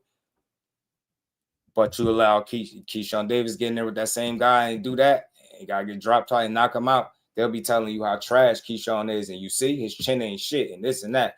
But when they like you, they tend to call it more fairly, and I feel like we should be able to do that with everybody. Have the same energy with everybody. That's why you see the way I'm speaking about Abdullah. I don't care who my favorite is. That dude is a monster. He a young problem, man. Young problem. He a young dog. You know what I mean? know what I'm saying? But I know how to be straight up with all of these guys. You can see where he needs to improve, man. But some people ignore it and say, he beats all of these champions right now, except for Tank. You hear shit like that. And it's like, we just got to see the fights, bro. You never know. You never know. Nah, ain't nobody killing boxing. That's a lie. We just seen MSG sold out. That was the highest attendance in that venue. What we talking about? That's just a narrative. If boxing was dying, then I don't think they put up those numbers. Simple and plain. Boxing is dying. I don't think Chris Eubank fights. And what is they over 50K crowds? You get what I'm saying? Boxing is dying. You know what I'm saying? I don't think you will have a young Keyshawn Davis selling out in Norfolk, Virginia if boxing is dying. You don't have these things. So, nah, ain't nobody killing boxing. Boxing is just changed, you know, in its own way. And there's people that accept it and understand it, and there's people that's just going to complain. But things change all the time. What I've noticed, these new boxers, man, they want to get paid. And some of them might want to cut the corners, but a lot of them dudes just want they just do. They want what they earn. You know what I'm saying? They want to fight the fights, but they want to get treated accordingly. So I think boxing is far from dying. Imagine, he get up, the same exact scenario, bro. Mind yours, the same exact scenario for both of them. Corey and Keyshawn, same exact thing, getting dropped twice, and then they could both get up and get the knockout. You think the talk gonna be about how they was dogs and they showed grit? Hell no. It's gonna be like, see, look at these bums getting dropped by nobody. Get what I'm saying? We know the bar is set different with them, and I'm gonna keep pointing it out over time with people's double standards of how they choose to cover those guys. And again, if Keyshawn Davis goes in there and go life and death with Jermaine Ortiz, what you think they're going to be saying? What you think they're going to be saying? Ain't going to be, he did move up a weight class. He had a layoff. They ain't going to give him no grace. They're going to be like, see, this dude was never that good. Look, Jermaine Ortiz ain't this and that. They're going to downplay it. Same thing with Corey, even with T.O. You go in there and get dominated by T.O. Think about our struggle. Think about what they saying. You get cut up, you know what I'm saying? Possibly drop, beat up on. Think about what they're going to say. They're going to go crazy. That's what I'm saying, man. The bar is set different with them two youngins, man. Real talk. Keyshawn Shakur finally fight or fold. If he truly had any dog, it will be brought out. Nah, it's a different way to show dog. I said that earlier. You don't got to take punishment to show that you're a dog. If I can beat you round after round after round after round, that's a dog. If I only lose 1 out of every 10 to 1 out of every 14 rounds in a boxing ring, that's a dog to me. How you get it done is different, right? Everybody shows their dog differently. You know what I'm saying? And think about most times when you hear somebody got dog in them, you say it is because you see them getting beat up. Think about this. The reason people are saying Abdullah Mason is a dog is because of what? Because you seen him getting hit and punched on, right? So y'all think that's the only way to prove that you got something? Like you heard it? Did y'all miss the clip with Floyd Mayweather? Ain't shit cool about taking punishment. Shakur understands that better than probably most of these guys, and this is why I think he fights the way he do. That style is built to last. Longevity. Limit the punishment that I take. That's being a dog. Beating you at this shit is called boxing, and I'm outboxing you round after round, and because I'm not knocking everybody out, it's not being a dog. Telling me T.O. ain't took to school, got dog walked right in front of him, right in front of him. So I think it's just different ways to show that. You know what I'm saying? But think about that. I want you to ponder on that for a second. Next time you realize you call somebody a dog, imagine what kind of fight you're going to be watching when you say that. You're going to be seeing them take punishment, and ain't nothing cool about it. Yeah, we respect it, but I respect it even more if you're able to go in there and you're the one that's dishing out the punishment as opposed to the one taking it, and you done this shit for the whole fight. You went in there damn near just as clean as you was when you get what I'm saying. Before you walked in there, you just as clean on the way out. That's a dog to me. That's a dog to me. Because it's called boxing and it ain't called KO. So it's just different ways to show that. Some people gonna show you their grit. They're gonna get in there, they're gonna show you their chin, they're gonna take punches, and they're gonna bite down on the gum shield and they're gonna fight through it. Right? Yes, certified dogs, but I just think it's different ways, man. And it's like the great SOG said, man, it's just different ways to show dog. You know what I'm saying? Like the great money Mayweather, Floyd Mayweather, ain't shit cool about taking punishment, bro. So if I'm able to dominate without getting my ass beat, I'm gonna do it every single time. Every single time. Every single time.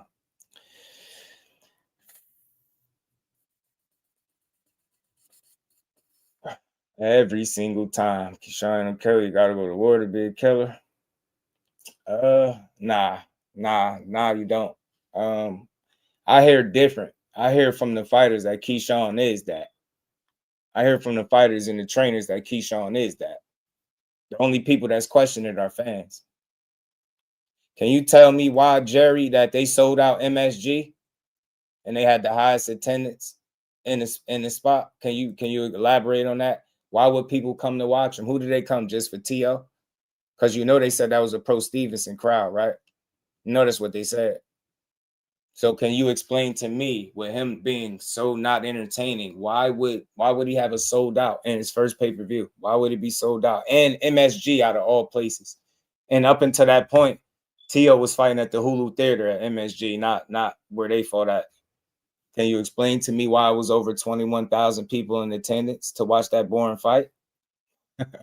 Mostly for T.O. And you know this because you was there. You know this because you was there, right? You see what I'm saying? And why would that be the case, Jerry? When T.O. fights at the Hulu Theater, that seats about 4,000, I think, and he struggles to sell that out. He never sold out the Hulu Theater. So why would all of a sudden his fans quadruple? If they was mostly there for T.O., then he wouldn't struggle to sell out the Hulu Theater, bro. You're not making sense. You see how simple it is? And I could back this shit by facts, not what I think, not no opinion and none of that. It's a fact. Just go look it up. Just go look it up. You know what I'm saying? Just go look it up. Go look it up, bro. New York ain't too far from Newark. You get what I'm saying? You get me. You get me. And even less.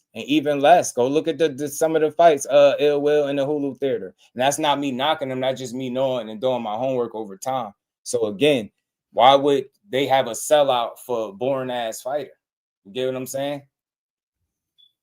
You was there for T.O., but you only one person. You only one person. Can you tell me what borough T.O. is from?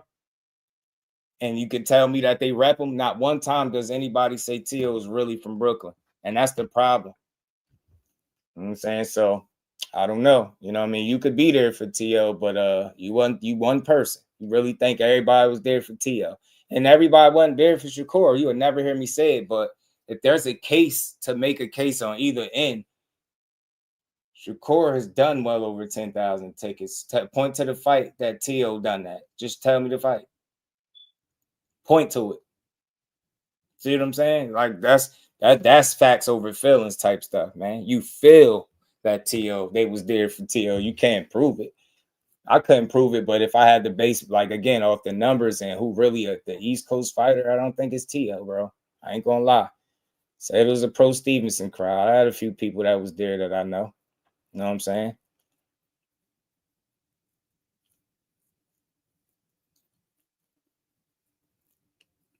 You know? Nah. Nice try, buddy. Nice try. No. If he's so boring, why do you purchase tickets to watch a boring fighter? Period. That's my question. It wasn't one of those things where, because think about it, they was trying to knock the fight beforehand. They were saying this fight could be boring. This fight gonna be boring. This is what they were saying. And what they were saying. So make it make sense, bro. Make it make sense. Make it make sense. No, you point to the fight where T.O. sold out anything, anywhere. You point to a time where T.O. ever was a bigger ticket seller than Shakur. You point to that, man. You ain't answering the question. You ain't asking the questions. I am, G. You dig? Newark is closer to MSG than supposed to the area of BK where T.O. is from. They don't know shit. Shout out to my homie Ray Davis. They just talking. You could tell who talking versus who really know what the hell they be talking about. Making a dumbass argument trying to say every T.O. they mostly there for T.O. when he never sold out shit and struggled to sell 4,000 tickets. Now all of a sudden he fighting Shakur, the boring fighter, and it's gonna sell out. Y'all don't even make sense, bro. Damn, man, y'all terrible boxing fans, bro. With fans like y'all, man, who needs enemies, bro? With fans like y'all, who needs enemies, bro? With fans like y'all, who needs enemies, bro? The fact, man, y'all terrible, man. Y'all terrible. Nah, he just chatting shit. He ain't even talking about nothing. He quoting what somebody else said. We don't care what James Toney said, bro. Them numbers say something different. And then when he's not with T.O., he can do well over half of that by himself. By himself. You ever seen T.O. do it? Nah, I don't think so. I don't think so, fam. Y'all just be saying anything. Oh, hating asses. That's why he beat up your favorite fighter and you probably cried. You probably bet your money like a fool against T.O. and got his on T.O. and seen him get his ass beat. You dig? He got cooked. Go cry in the car. Y'all gonna be salty for a long time about that, boy. Boy, he beat that ball ragged. Trashed him, didn't he?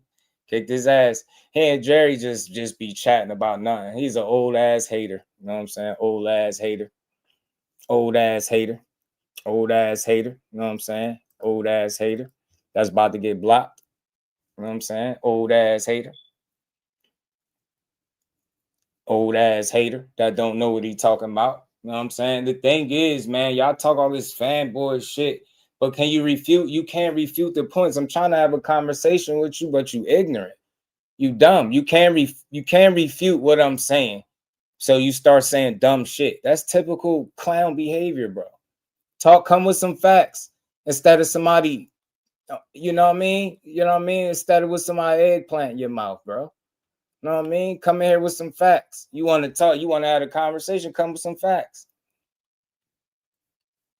Come with some facts. You know what I'm saying? And let me remind Buddy where he at too. Because he about to be next. He about to be next on the block list. About to block his ass next. Fool.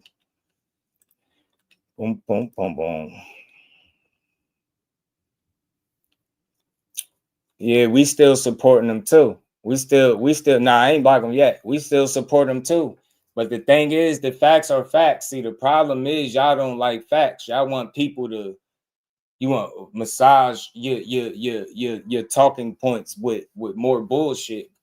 But I know what I'm talking about. So that's the problem. If you can't refute what I'm talking about with facts, then what the hell we talking about? You know what I'm saying? Nah, Beats, just typing in the chat is for suckers. Typing in the chat talking crazy is for suckers. You know what I'm saying? And you might be one of them. You might be an old sucker. You know what I'm saying? You might be an old sucker. Think that's gonna stop me from blocking you, bro? It ain't. I ain't having no real conversation. I be doing this because I really be trying to have a conversation to show people they don't know shit. They just talk. I give you facts and you go off your feelings and your opinion. Shut your weird ass up, yo, for you get blocked, man. Shut up for you get blocked, man. Don't just type dumbass shit in the chat, bro. Don't type dumbass shit in the chat. You don't follow me. Shut up. Shut up. Because if you knew that, then you would know I support all fighters. You could point to a time where I ain't support T.O. When people were saying how racist he was and they shouldn't watch him, I called the fight. You get what I'm saying? We called the T.O. fight on here before, too. I don't have nothing against T.O. He just couldn't beat Shakur, bro. When people saying T.O. is trash, I'm telling people he the most established champion and the most accomplished at the weight class. So you don't follow me. You just talking. You get what I'm saying? You don't be here. You know what I'm saying? You never here. You just running your trap like most people do. You know what I'm saying?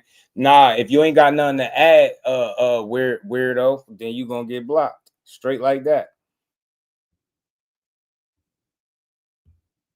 Notice y'all ain't been able to refute. I can't even have a conversation with y'all weird asses because y'all don't know nothing about nothing. You don't know shit about nothing. You just talk.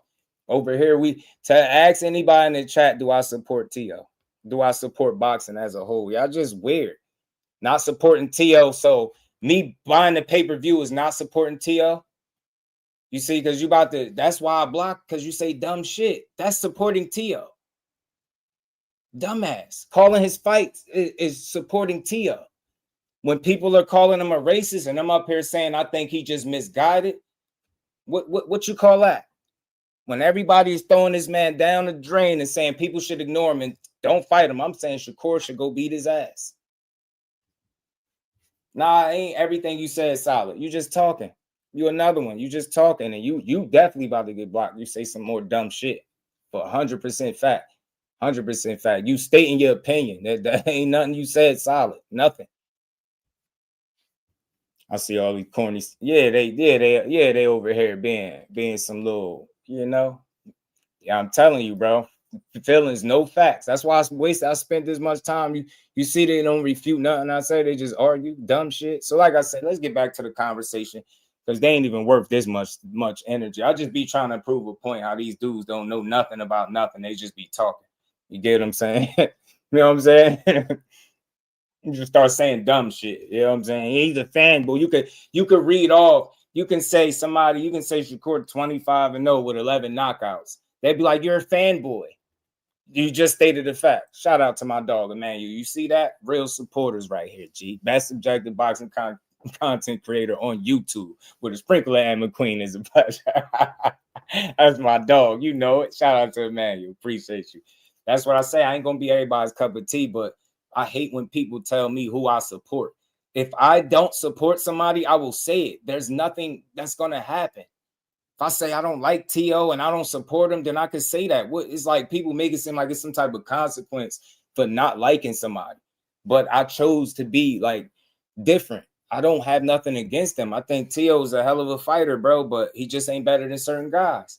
You get me? That's it. But what I look like not liking him, he got to do something to me for me not to like him. Do I like some of the stuff that he said and the way that he tried to fake promote? Nah, I'm not a fan of none of that shit he was saying, but I see when he's goofy and silly, and he got the dry humor. That stuff be cool. I don't have a problem with that. Or when he was wearing the Heisman jerseys, throwing the flips and the corny Fortnite dances, that stuff is cool. Like that, I'm in support of all of that. When he was fighting Lomachenko, I was rooting for T.O. to beat him. I'm trying to understand, so because I don't think he's better than Shakur, I never did, never will. That makes me not a supporter. You're weird. Y'all weird. Y'all weird. Nah, I'm going to block you because you ain't got shit to add. You telling me I don't support somebody that I do. And if you really supported me, then you would know that. You wouldn't be saying this weird ass dumb shit. And through everything I said, watch this. And I'm really going to block him depending on what he say next. Based on everything you heard me say in this live stream in regards to T.O., tell me one thing that I've said that's hating and or negative about T.O. Go ahead and say it. Because you said I don't support him. So go ahead. And for my brother, for Real Boxing Talk, my brother always support. Appreciate the love as always. Tell me.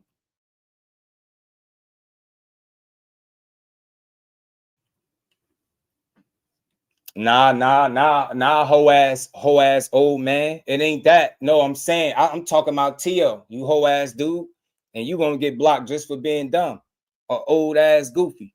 I can tell by your profile picture you're old goofy. Nah. I want to ask you a question, Henry. You said I don't support him. You said you follow me and I don't support T.O. So based off what proof or evidence do you have to support that I don't support T.O.? I just want to know. I'm gonna give you an opportunity. You that's what you type. You follow me. You don't support T.O. That's what you said. That's what you said. Now tell me one thing I said about T.O. that was negative in this stream or that was hating. Tell me that would say I don't support him. I need to know. And in the meantime, we're going to get back to what we was talking about, G. You know what I mean? So, like I was saying, man, the false narrative's not going to last for long. That weight bully garbage. Tell somebody to get in there and be more skillful than him. Y'all talk about how everybody got all this power and shit, how he can't punch and keep nobody up off him. But then he get in the ring and he stand right in front of a dude, cook him. And these dudes all fight with a certain level of respect that these boxing fans don't understand or don't want to acknowledge. So like I always said, man, you can cry all you want. I'm going to rub it in. I'm going to keep rubbing it in because I love boxing, not just these two fighters, but I'm loving them getting their just due and their proper shine. They deserve it. They work hard. You know what I mean? Both guys had their share of trials and tribulations, but when it's time to perform, when it's time to strap up, put that mouthpiece in, make that walk, and step up in that square circle, they flawless. They flawless, and they beat the hell out of their last 2 opponents. Now you got Keyshawn and talks of going up to 47, a possible Crocker fight. If you let Keyshawn and the Davis if you let him in there at 47, y'all gonna have trouble. He become a world champion. There goes the neighborhood, man. That's what I think. I think if he does that, he puts himself right in position to get any of the other fights necessary. I think him and Devin would be a phenomenal fight if it happened. I won't even waste my time breaking it down until it's more of a real thing. But I think Keyshawn is the goods. And again, if he wasn't, then Devin Haney wouldn't have him on his list, right? Why would you be calling out trash fighters, right? So I think he know what it is, whether he feel like he can beat him or not. He's supposed to feel like that. Bill's supposed to feel like that. And it's just up to them to prove it. So I think in the meantime, you got Devin Haney fighting Rolly Romero May 30th, and he gonna handle business. Rolly could be tricky, could be dangerous, but I think Devin, his smarts will get him a victory. If not, then we got a whole different conversation we gonna have. But in the meantime, I think Devin gonna do what he's supposed to do. He gonna handle business like a real one. You're gonna outbox Rolly, keep him at the end of that jab, and work him over. That's what I think, and take his belt. And I think after that, sky's the limit. You got that Ryan Garcia rematch that he clearly need. You get what I'm saying? He clearly need that. You know what I'm saying? All right, that's it. See. I call his fight just for clicks. Yeah, you could exit stage left, fam. You done here, Henry. You done. That's it. Back to what I was saying. So, man, he ain't gonna fight Devin Haney right now. Y'all could keep calling him a clout chaser, but I'm gonna say this. If Keyshawn Davis is a clout chaser for calling out Devin Haney or entertaining the fight with him, going back with him, Bill, or however, then Devin Haney's the ultimate clout chaser for having guys listed from 135 all the way to 154 on his hit list. It's good for the goose, it's good for the gander. If you could put me on the hit list, don't start crying when I start calling you out. And that go for all his fans that's arguing about or crying about clout. He already got clout. He just won his most recent fight in phenomenal fashion, spectacular fashion with a knockout. People still talking about it. He don't need no clout to fake like he gonna fight Devin Haney. And then ultimately, what good does that do you if your sole purpose is to gain clout off of Devin if you're not gonna fight him? The only real way, the true way to get clout off of him is beating him, not calling him out. Calling him out. What do that mean? It's a distraction, Boxing Bill. I'm only responding to support, bro. I'm only responding to support. I'm just ignoring them. I'm gonna keep cooking. So again, it's boxing. If you've been watching boxing for years, you know that's part of the sport. Calling people out. Fighters gonna promote. They're gonna call each other out. They're gonna go back and forth. And sometimes those fights won't come to fruition. But I don't look at Keyshawn as just some clout chaser. If that was the case, then when he got in the ring, he wouldn't handle business. He wouldn't, in all the fights he had, he wouldn't have given up less than 10 total rounds, right? He would be out there getting outboxed, dropped, beat up, struggling in fights. None of that is happening. I think he wiping the competition up. And I think people don't like him because he ain't quiet about it. Everybody ain't gonna be Frank Martin or Jerron Ennis where they don't speak, but they'll get in there and beat your ass, right? But I think Keyshawn is Keyshawn, and I love the energy.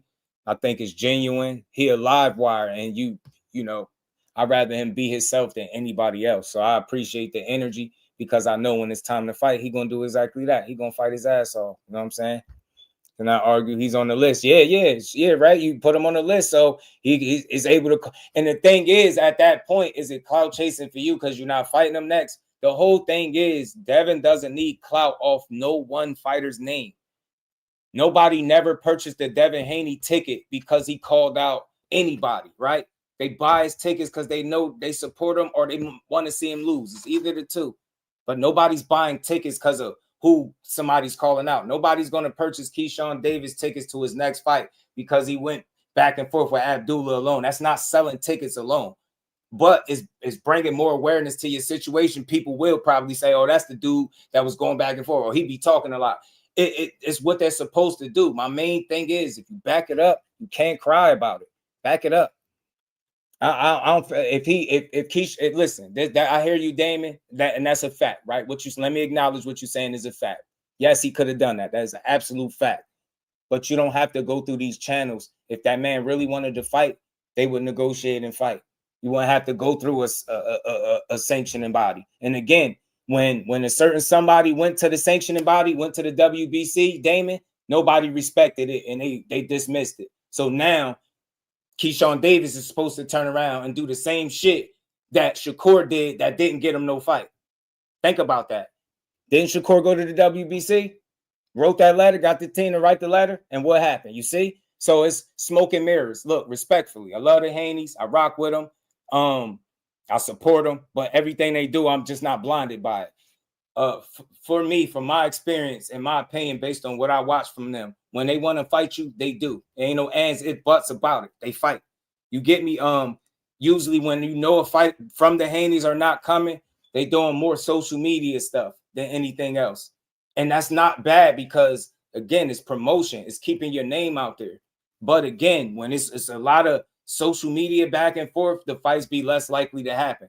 You don't believe me? Look at any back and forth that you could remember in time with him and a fighter and tell me, did they fight? And then tell me the ones that he did fight, you see minimal back and forth with, and he fights them. That's just the way it go. So when I seen all of that back and forth with Keyshawn, and I seen that, he's off the list or he's to the back because he called out Lewis Crocker, I already know right then and there, okay, Bill doing exactly what he's supposed to be doing. He's acknowledged him, but he like, look, we gonna play him to the left. He ain't serious, but we ain't thinking about fighting him right now because as Bill stated, he don't have nothing that Devin should want, right? He don't have a title or nothing yet, so we don't got to deal with him. We got a bigger fish to fry, and that would be real. That's not him ducking. It's not him being fake. But again, you're not gonna make moves just because you went back and forth with a guy. You get what I'm saying? The pressure is on the guy that moving up to 47 to make the fight, not the guy that's there. Just think about that. People don't think, man. You know what I'm saying? Yeah, I do, right? Sunchild, shout out to my dog, man. You know what I mean? We're gonna keep building, man. It's no slander, no none of that. Shout out to the Haneys, but that's just what it is. When they go back and forth a lot on social media and there's a lot of interviews, those are the fights that's least likely to happen.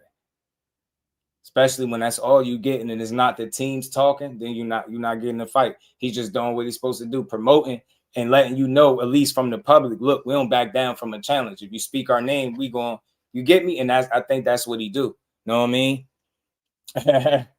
Yeah, man. Shout out to the fam in the building. Yeah, I'll let them keep trolling. I ain't blocked nobody yet, but I just don't want nobody typing dumbass shit. Like me picking somebody to beat T.O. doesn't mean I don't support him. Clown. Like, who did I pick to beat the win out of Loma and T.O., which was a much bigger fight, in my opinion? Who did I pick to win that fight? You get me? Who did I pick to win that? So that is just nonsense, man. Y'all people don't hear what y'all want. So you want me to overpraise T.O., a dude that's making excuses for getting beat up now? No, talking about he planned it that way. Get your ass out of here. So like, again, back to what I was saying. Let's get back to this, man. These are fights you least likely to see. Keyshawn gonna have to make his bones and or possibly earn a title based on what Bill is saying. And without him having anything, it's just a risky fight. And it ain't supposed to be. I mean, it's a dumb risk, right? It's a dumb risk. You get me? But did I pick Loma or T.O.? Did I pick Loma or T.O.? Did I pick Loma or T.O.? Did I pick Loma or T.O.? If I block your weird ass. None of that matters. I don't care. You could pick against somebody. Don't mean you don't support them. Weird ass dude. What's a bigger fight? What was the bigger fight? What's the fight that they don't stop talking about? Lomachenko. How they beat the great Vasil Lomachenko. I picked him to beat him, or what? You wasn't there conveniently for that. Shut your weird ass up.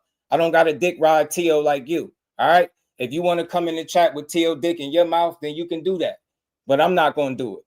I'm not. Who did I pick? T.O. or Shakur? Who did I pick? T.O. or Shakur? Who did you pick? You picked T.O. You was at the fight, and who won? He got fucking dominated. Shut up. I don't care about who I picked. I picked Shakur to beat T.O., and he damn sure did. He washed him. Now go cry in the car. Shut up.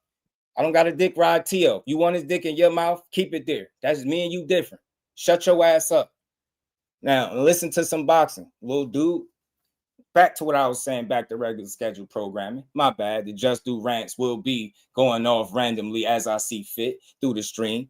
These weird ass dudes. Like I said, man, tell you to go. Won't you go find a favorite fighter from 35 to 40 to go do something with him? All this hating on the fastest 4-division champion in the history of the sport. Go cry in the car. Go punch the air somewhere else. Cry, baby. Cry, baby. Picking somebody against somebody is not hating, dick eater. Dumbass. Now, this the last time. Now, the next time you out of here. You know what I'm saying? Now, the next time you're out of here. Goofy, man. Nah, I want them out of here. These dudes is goofy. Shut up, Jerry. Shut your old ass up and sit in the back and just listen, man. All right, you old grumpy man. You got an old grumpy man named Jerry. Shut up. Shut up. All right. Just listen to the. He said it just on the corner of the street. Yeah, they gotta shut up a little bit behind the hands. You know, I got to regulate, man. This whole ass dude mad because I don't pick T.O. every fight. I don't give a damn. I picked Josh Taylor to beat him, true. And who else he said? He said somebody else that he was right about. That I said was gonna beat T.O. Who else? Damn, he just said it. I forgot. He made me forget. But I did Josh Taylor and somebody else, but it don't matter. The biggest fight of his career, I think, still is Loma. I was right about that one, and I was right about him losing to Shakur. You get me? Shut up. You know what I'm saying? Nah, y'all ain't no OGs. You ain't no OG. You're an old fool. You're not no OG. Just because you, however old you are, and I don't discriminate against no age, just a blessing that you made it. But you're not an OG just because you old. You're not no OG just because you old. You're an old fool. You ain't no OG. Thing is, they pinpoint everything, bro. Sorry, we can't do. Yeah, you every little thing. They be crying, bro. T.O. versus Barbosa. Yeah, Barbosa. I said I thought Barbosa could beat him. I did. I was tripping. Players mess up. You know what I'm saying? Players mess up. But I definitely thought Josh Taylor really was going to beat him. I thought he was mentally not good for Josh Taylor. Barbosa, I think I was just tripping. Shout out to 12 threes. Appreciate the gifts. Shout out to my dog, man. Y'all make sure y'all send the gifts. Support the channel. Let's keep rocking. Yeah, I did. For Barbosa, I picked Barbosa and I picked Josh Taylor. So I was wrong. I was wrong twice. But I picked him to beat Loma and then I picked Shakur to beat him. So what are we talking about? Right? Does that mean I hate him? Again, picking against somebody mean you hate him? That's stupid. Never thought Barbosa had a chance. I said he was fool. Yeah, you did. I didn't know he was that slow, though. And I didn't know he was going to fight in first gear and never even, I thought he was going to do more than that. Look how he looked in his last fight against Kenneth Sims. He fought like he had some confidence, but I think a lot of how he fought against T.O. was T.O. beating the confidence up out of him. So he definitely handled his business. Yeah, but he not really saying no. He just saying dumb shit. Like that doesn't explain you hating on somebody. You gotta say what hate is. I'm trying to tell you. I'm trying to get you to say what hate is. That's not hate. Me picking against somebody. That's not. You're not making no point. Thought Barbosa and Taylor was gonna get him. Yeah, I thought Taylor was gonna get him. I thought he was mentally cooked when against Taylor for real. He wasn't good at all. He wasn't good.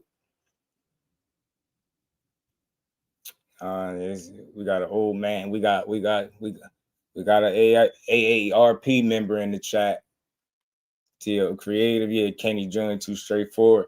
Yeah, man. I just expected a different fight even from Kenny though. But Barbosa fought like he wanted to win. He looked different, but wonder was that going up the weight, 47. But nah, I think T.O. will beat him anywhere. I just don't think he's good enough to beat T.O. He ain't athletic enough to keep up with him. He just can't. And the times I watched Key versus Ortiz and Shakur versus T.O., you stupid. Reef watching him beat the ass. Taylor was fried going into that fight. Yeah, I think I think once he won undisputed and he had took that time off and he kind of like over celebrated, I think that was the beginning and the end for Josh Taylor. He just never looked like the same fighter. Never looked like the same fighter after that. And I always thought Jack Catterall should have got the nod against him. I thought he beat him.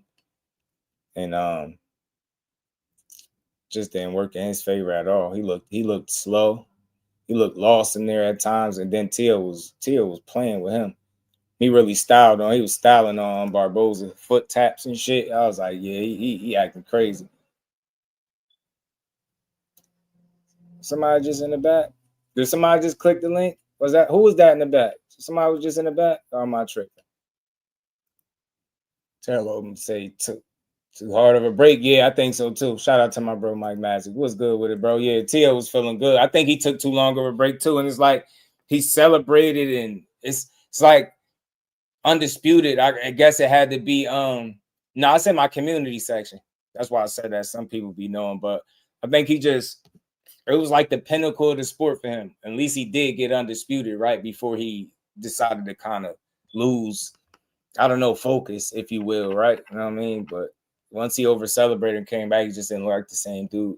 So yeah, shout out to 12 threes. Nah, we good. Hell nah. I know how to make sure they don't get up there too. Nah, you got to put that picture up on the ass so they can't see it. Mm-hmm. Yeah, man. Yeah. I think get more time with Shakur. That's Howard, man. I think that is a good fight. I was talking about it. I think it's a good fight for him to fight. More tie is cool. You know what I'm saying? He can get in there and give him a scrap. Like I said, he with it. He called him out. He said he'd fight him, and I believe him. And I think Robert Garcia is believing his fighter enough to put him in there. I do. The opportunity present itself. Hopefully they line it up. I think that's the most likely because he said it. I don't know why. I just feel like that one could happen. I ain't hearing about nothing at 40 and nothing else at 35. So hopefully that is a good fight. I mean, it is the fight because it's a good one.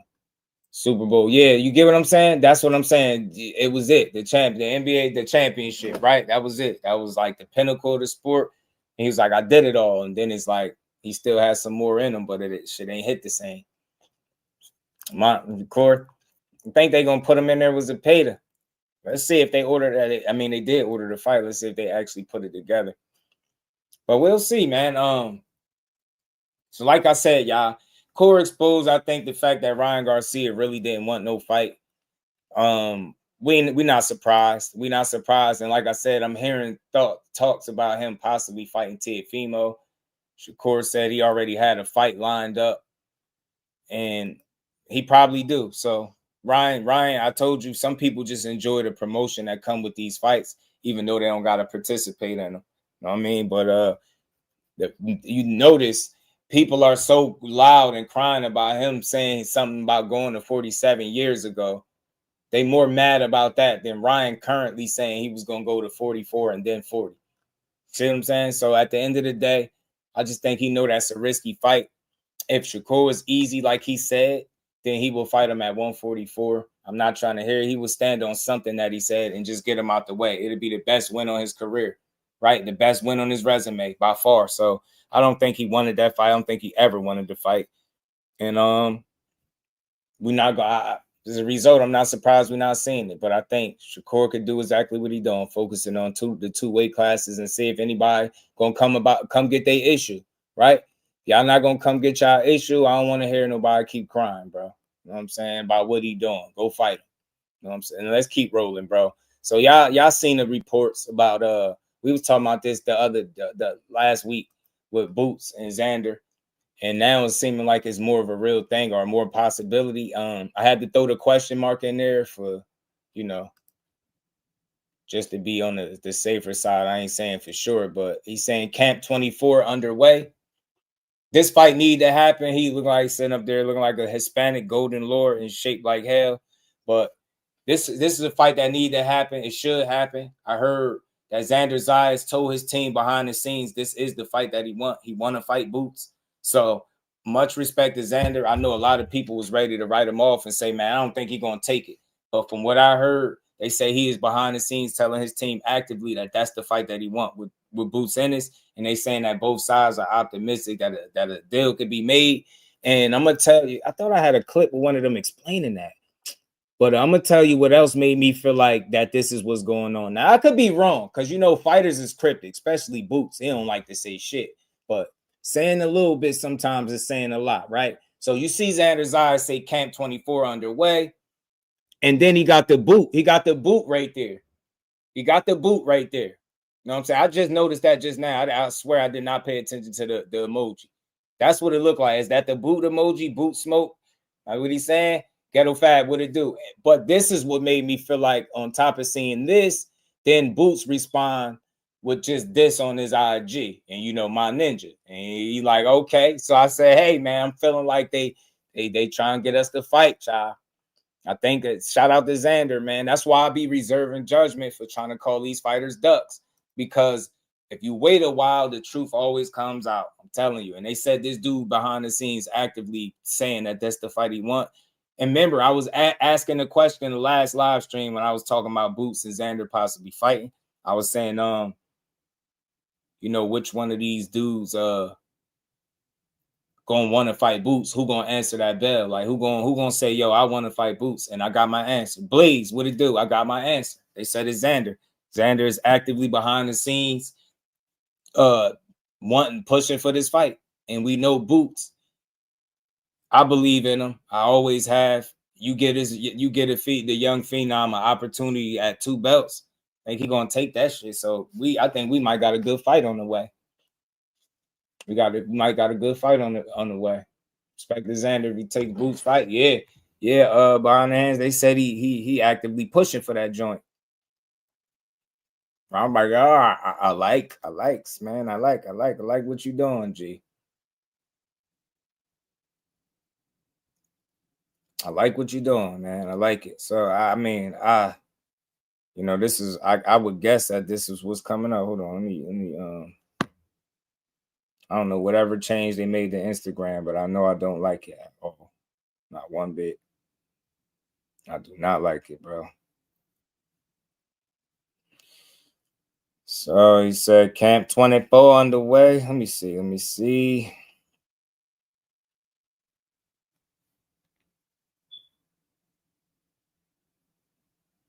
Saying still.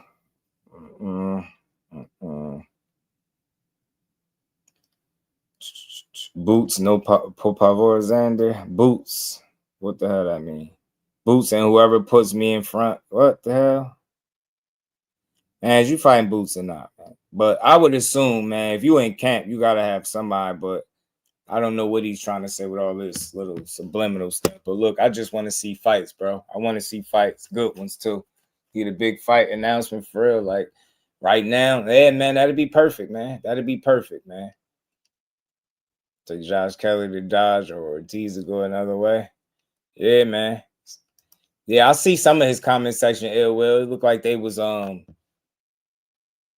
asking him about Boots, and I know one of his posts says something Boots or whoever they put in front of me, something to that effect he put up there. But with that emoji, you can't put that emoji and think people don't think it's Boots. That sound like that's Jerron Ennis, B. That sound like Jerron Ennis right there, B. Sound like Boots Ennis to me. So look, he in camp, he putting in some work. Boots posted that Denzel photo. You know, it's cryptic, but to me, it just feel like they indirectly, you know, talking to each other. You know what I'm saying? Xander looking like a golden lord. You know what I'm saying? Hispanic, golden, Latino, golden lord. You know what I'm saying?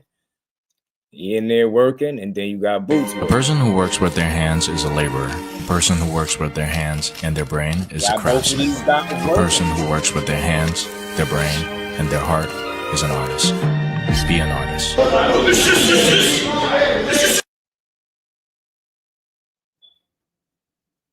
So there you go. I just want to see it. Look, it looked like it's lining up, bro. I know a lot of times these fighters that throw little hints and little stuff, they don't be wanting to give it away, but it seemed like that's the direction. That's the last fight I heard about. Mike Coppinger said like he's pushing for it. Both teams are optimistic. So hopefully we get an official announcement sooner than later. But this is the fight we need. I think this could, in a way, make up for him not getting a Virgil fight, especially getting a chance at 2 titles. And I think it allows things to be put in perspective, because if Boots gets this fight next and or wins it, I know a lot of people going to expect him to. There's no reason in the world why people shouldn't be beating down his door to want to fight a unified champion. So Xander did his thing. I respect him. He young. There's a lot of people that still question this dude if he really legit like that. But pushing for Boots, win, lose, or draw, you legit to me. Pushing for Boots is legit to me. And I just want to see. I'm here for it, man. I want to see I want to see if this guy get in there. And I think he will, like I said, man. So good fight. But man, Boots gonna be a whole different challenge for this dude. But Xander's got good fundamentals, good technique. He can box. Athletic guy, got good footwork and stuff. He could make this fight interesting. I don't think it got to be like no blowout, no whitewash, because Xander Zayas can fight. But he had a particular fight with somebody a couple fights back, or a fight or two ago, and I just didn't like the way he was responding when he got hit. Like he doing a lot of time. He looked uncomfortable, but I know Boots gonna bring it in there, and that shit gonna be an interesting, entertaining fight. Young Xander is a dog. I know he believe in himself. Obviously, with him pushing for a fight, he got to be hungry. Got to be hungry. You know what I'm saying? Nobody, everybody ain't sitting up talking about I want Boots and going to their team saying, yo, that's the fight I want. Not everybody is doing that, and we know it. So if Xander Zayas is the guy that's doing it, the respect I got for him goes up out through the window, man, through the roof, should I say? You know what I'm saying? It goes up for him, man. I respect it. Because I know this is looked at as one of the toughest fights that you could take easily in the division. And like I said before, for him to be so willing to put his titles up on the line and not play that weak-ass card that, well, he don't got something that I want, so I ain't going to fight him. He ain't doing that. He like, bro, I'll fight him. I'll fight Boots. So, like I said, I got my question answered as to who going to step up and actually want to fight this dude.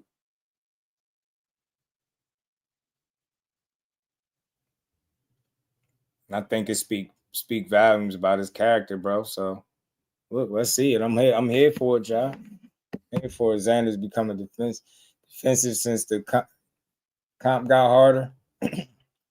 Yeah, I seen him look a little bit hesitant in spots. Yeah, the blonde hair, I don't know what that is. I mean, for those that know, I don't know how far y'all know, but I hate that. I hate when they do that.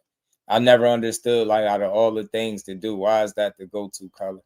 That blonde stuff, like that shit just super weird to me. It's a little strange, but whatever. You know what I'm saying? Nonetheless, man, he fight Boots. I rock with it. I could rock with this. They was targeting, I think June. Did it say June 6th? People saying Madison Square Garden potentially for this. Y'all heard Todd DeBuff throw that venue out there. I think New York. You know what I mean? Early in the earlier interview, and like I said, Mike Covington dropped the info and said Xander is actively pursuing this fight. So I think we might have one. Boots might have an op, man. So I hope it is Xander, bro. But we ain't gonna be here too much longer, y'all. Shout out to Xander. I respect what he doing. I want to see the fight. You giving us fights we want to see. Like I said, for Shakur, go to 135 or 140, whichever or. And make good fights. You know what I mean? I really hope we get a Muay fight. It's a champion. It's a credible name. He coming off the biggest win of his career against Andy Cruz. Let's see if they do line it up, what he's able to do. A lot of people feel like Court ducking him. Let's see it. You know what I mean? I'm here for it. Well, let's keep rolling. I did want to touch on Najee. And shout out to my guy Najee from Cigar Talk. He did an interview with Tiger Johnson.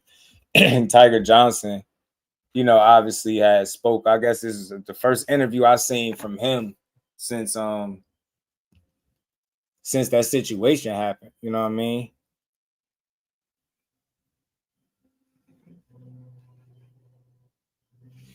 Yeah, I mean, so I'm gonna play some of that because I heard some people talking about it. They was on Tiger Helmet a little bit about this. I don't know. I ain't watch it, y'all, so this is gonna be the first time.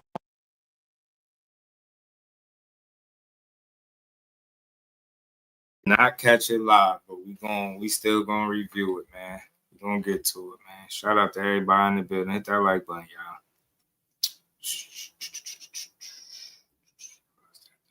All right, let's get this up. Let's get this joint up. Xander, I wonder how much his movement could present an issue for Boots. I just wonder how much of his movement could really present an issue because he is a guy that could be in and out boxing and moving. No, he's not gonna stand still, and I think it would be stupid for him to even attempt to trade. So I think boxing and trying to move and present a different look, changing levels and stuff would be ideal fighting a Boots Ennis. That's just my thoughts, right? Early thoughts on it, but taking chances, you leave yourself open. You subjected to counters and getting caught with something nasty.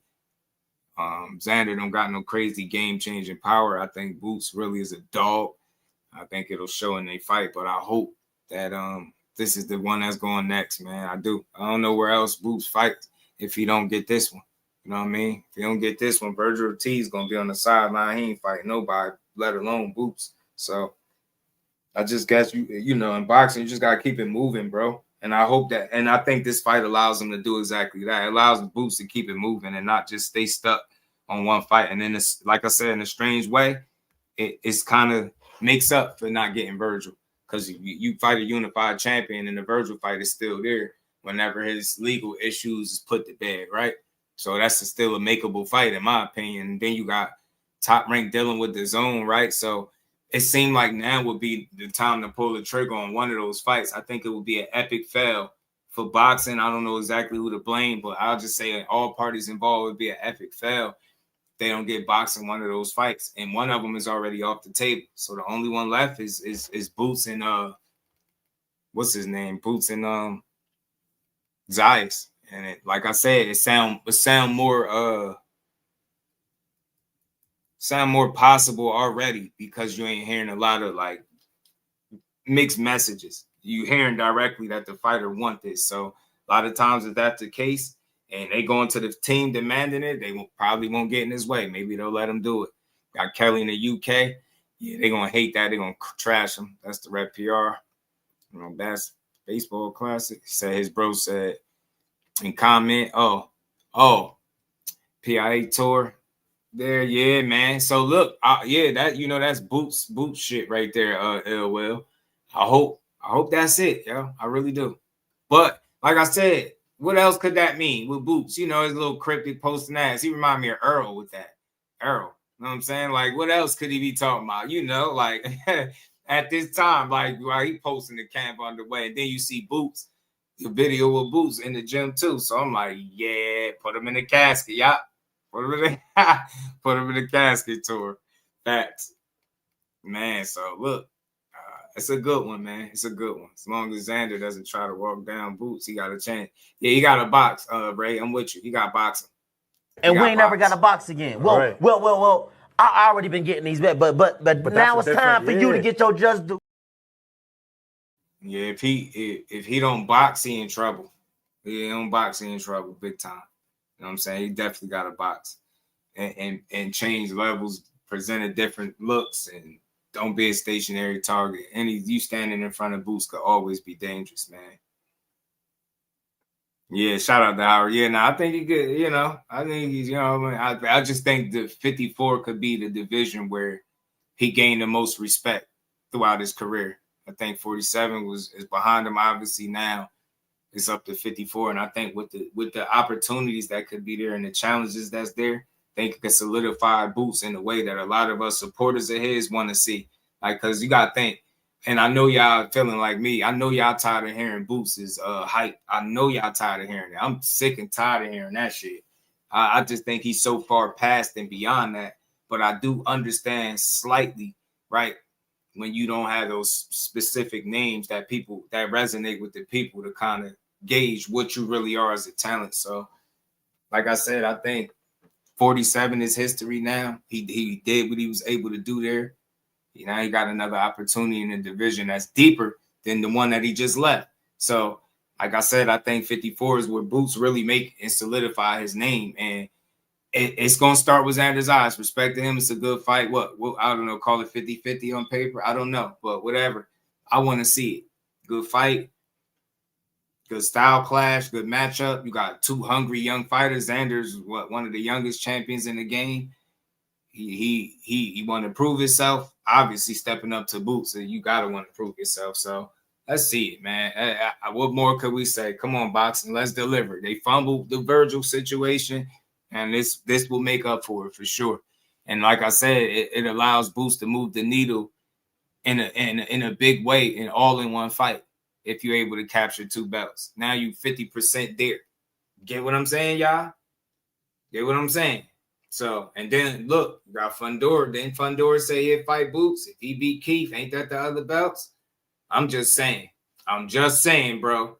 I'm just saying. Sound perfect, man. I mean, in a perfect world, bro, I would love to see it go that way. That man get a chance to compete for them belts. You know what I'm saying? I would love to see Keith beat Fundora and set up him in a Boots fight. I ain't gonna lie to you, man, but we'll see. Andorra gonna be dangerous for Keith, and if this happens, Boots, I think, is dangerous for Xander. But we respect it. Let's see, young lion. Let's see it. You really willing to go in there and fight this man? Respect to him, man. He ain't trying to babysit his title. You don't see that a lot with fighters. He ain't trying to like, give me a hometown fight. I want to fight in Puerto Rico. Let me pick this. Like, you get me? Like, he wants smoke. And I'm like, okay, Xander, that's how you want it? Lord said Virgil in September. He better shut up about Virgil. No, that's over. He said he'd fight Boots. But no, that's over with, though. You get what I'm saying? Like, Virgil, I think you could take Virgil off the schedule for the rest of the year. I ain't even gonna lie to you. Y'all see Virgil coming back rest of the year? Maybe they figure it out after a fight or something, a big fight happened or something. Maybe they trying to see what happened with Boots in another fight too. You get me? So that's the only reason I ain't include Virgil in that ill will, because I figure he's sidelined right now, right? He, they got him, what it's called. Shout out to Najee too, man. But yeah, Eddie made this happen. Ain't they bad to say I'm tired? But look, he trying. He said it's gonna be a big fight. Hopefully, this is that big fight. He said, regardless of the name, he can't say, but this is the talk. This is the latest talk. See Virgil say I'm down. Yeah, Fandor say you want Virgil for ring belt. Yeah. But I know he mentioned something about Boots in there too. Maybe not in that same sit down that you speaking about. But Fandor pretty much like he'd fight whoever, right? But I'm just saying, if he were to pull it off, and keep the belt with Virgil being sidelined, if you get me, if Boots and Xander get made, Boots win that fight, man, that seemed like the perfect fight to me. You get what I'm saying? Even though we know boxing just don't make shit that simple, but I could only hope that they do pull the trigger on that one. You know what I'm saying? I really do, because I want to I just want that man to get his just due for real. Like I said, ain't nothing more annoying to me now in boxing than constantly hear people question the legitimacy of Boots Ennis, right? And if he really one of them guys, I just think it's obvious. But I think, again, I understand people wanting to see him in there with those folks, and that's only going to prove it more, though. You know what I'm saying? When it's all said and done, it's only going to solidify Boots more, just like I've been saying for the longest, bro. He's going to be one of them ones. And I feel like when faced with better opposition, he'll shine. Butcher was good with it, bro. He'll shine. That's just what I think. I feel like, because when you look at what you're seeing in him, it's not a lot he can't do at a high level. Everybody got some flaws, but how many people that you got being able to take advantage of those flaws to the point where they're able to beat them and really give them trouble, right? So we know Boots is a guy that don't lose a lot of rounds, and he even in the fight with Karen, where people would say he struggled, I don't see how you could struggle a fight where you went damn near every round. You know what I'm saying? So I just think he need the right dance partners, just like anybody else. You know what I mean? To make these great fights that we talking about, we need great dance partners. And fortunately for boxing and Boots, I think he in a division where he could pick a bit, right? You got quality matchups throughout the division. It's just a matter of getting these guys to agree to terms, y'all being able to get on the same page and just make the fights. That's all. You know what I mean? But again, before I play this, big shout out to Xander, bro, for being a young champion that's not coddling and babysitting his belt, that's really trying to challenge itself, bro. And a lot of guys don't do that. Boots and Fandor would be big, Mike. They would, bro. And it'd be a great fight. So he in that position. And that's why I say I think that makes the fight that much more appetizing that Boots is a unified champion. You get what I'm saying? Now nobody should have no reason that if you calling yourself a dog and you within an earshot of a title shot, nobody should be saying they don't want to fight him.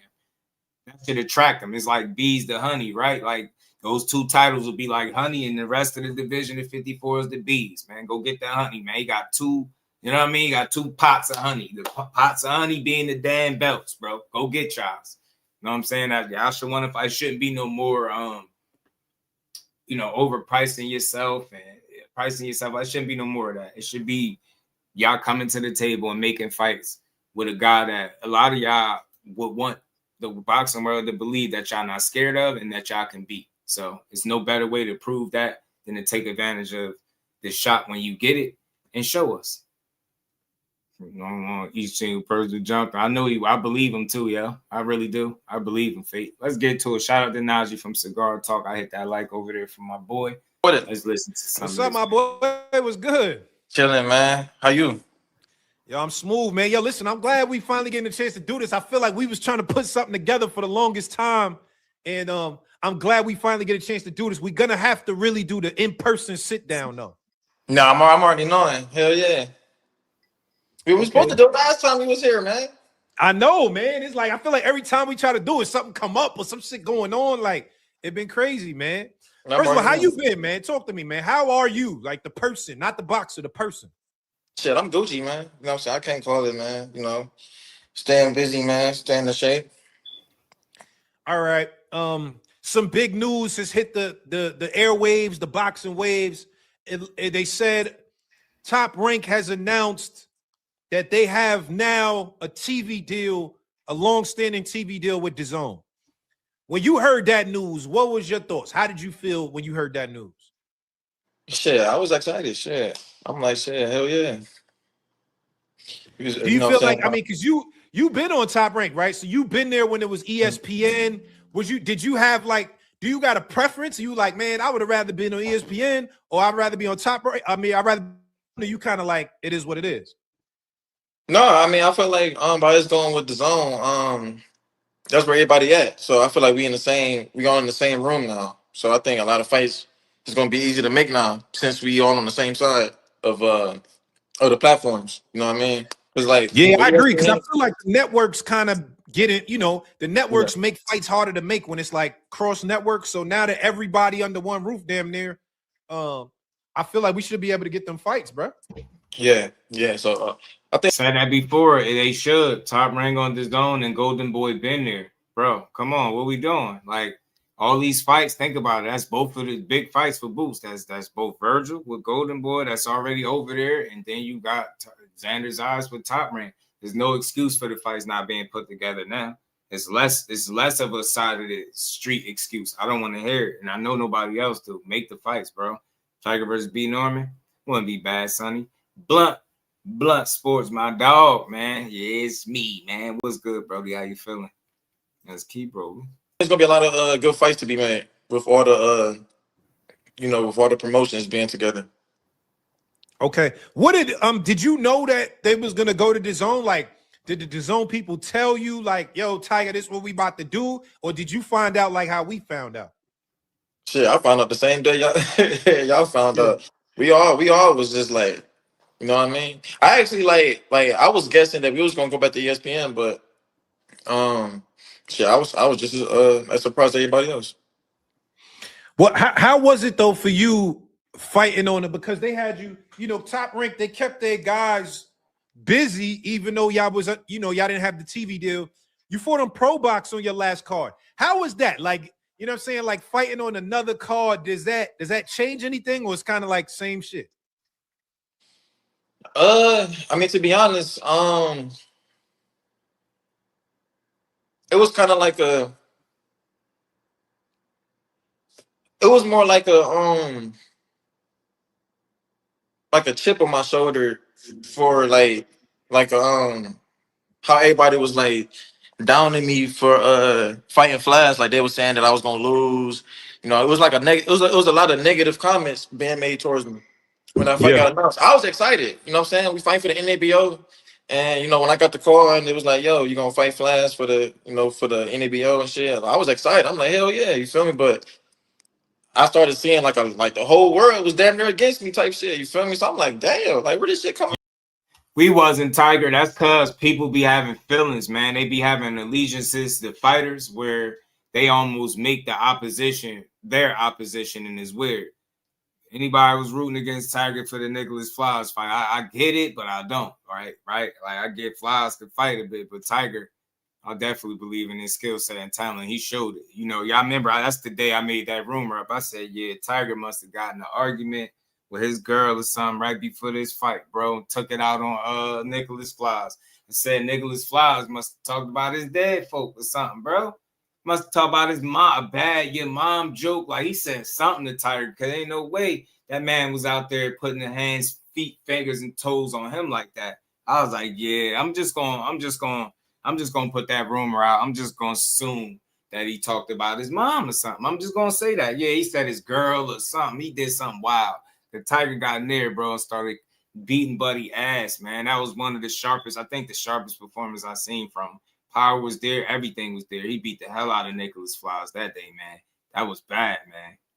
Man, he kicked his ass. Let's keep rolling, man. Shout out to Tiger. Yeah, I don't know where all that hate was coming from. I said, yeah, they must have did that, you know. So, you know, you put the stick on your shoulder and you say you knock it off. That's the dead foe. He must have did that in the back. Something. I don't know what happened, but something. Tiger must have got back. He must be going through a breakup or something. Like, you know what I'm saying? This girl must have split. Like, I'm telling you, high school sweetheart or something, because the way he fought with it on his mind and he took it out on him, man, he was beating that boy ass in there. I was like, yeah, so that kind of ferocity, yeah. He probably argued with his girl, probably split up for the time being. He went out there and kicked his ass. Said, Ty, that's why I wanted Najee to ask him, like, what was on your mind with that fight? Because, bro, yeah, I swear if I could get Tiger up here, I'm gonna say it. I'm gonna say what he said something about your people. Like, what happened? Like, he said your girl. Like, we said something wild, didn't he? I know he did, because you went there. It's like, man, I'm beating his ass. Bro, Tiger was locked in, bro. I love that performance from him, bro. Oh, you thought Flowers was gonna win? Yeah, man. Look, he can fight because he game, man. I know you like dogs, Mike, and Nicholas Flowers showed in a couple different occasions that he got that dog in him. So I understood it. Like, it's not, you know, saying that he couldn't have pulled it off, but Tiger was sharp as hell, wasn't he? Man, yeah, he had them pro box fights. That's why I got on to him at too. That's why I discovered him. You know what I'm saying? Let's keep rolling. Yeah. So, I was locked in, man. Like, I just felt like my back was against the wall. Like, I just had so much to prove. Like, I had a chip on my shoulder. I'm like, man, I'm killing this about your man. girl. Yeah, yeah. Hey, you said something crazy. You came to watch me. I was there. I was there live. Hold up. Let me read a couple of these super chats real quick before we. Steve-O, I hope Ray J play with Tiger Johnson. What? Yo, come on, man. What's up with you, Ray bro? J? Yeah, this guy's a type of weirdo shit as you want. I hate weird people, Hunter on the Hunt says, salute Tiger for standing 10 toes. That was some hoe shit that happened with the Haneys. Real talk. Oh, yeah. You know that shit ain't about nothing, man. Y'all know where I come from, man. Yo, salute, Hunter. Thank you for the super chat, bro. We're going to get to that, too. We're going to get to that. We got to ask everything today. We're going to get to that. But let's hold up. Let me ask you about this, because, like I said, I was there. You, Flies. I remember, like I said, I was on this chat. We had that day. I remember it was the day before. We probably had about 400 or 500 people in the chat, and a lot of people were saying they thought you was gonna lose. They was like, "Nah, man, Flies gonna beat him." Blah blah blah. Why do you think that you kind of get slept on? Why? Why do you think? I mean, I think it's more so because, I feel like I kind of had like a little up and down start. You know what I mean? When I first turned pro, I came in at I started at 147, but I wanted to try to go to 140 first, and I tried to do that, but it didn't work out, and it affected my performances.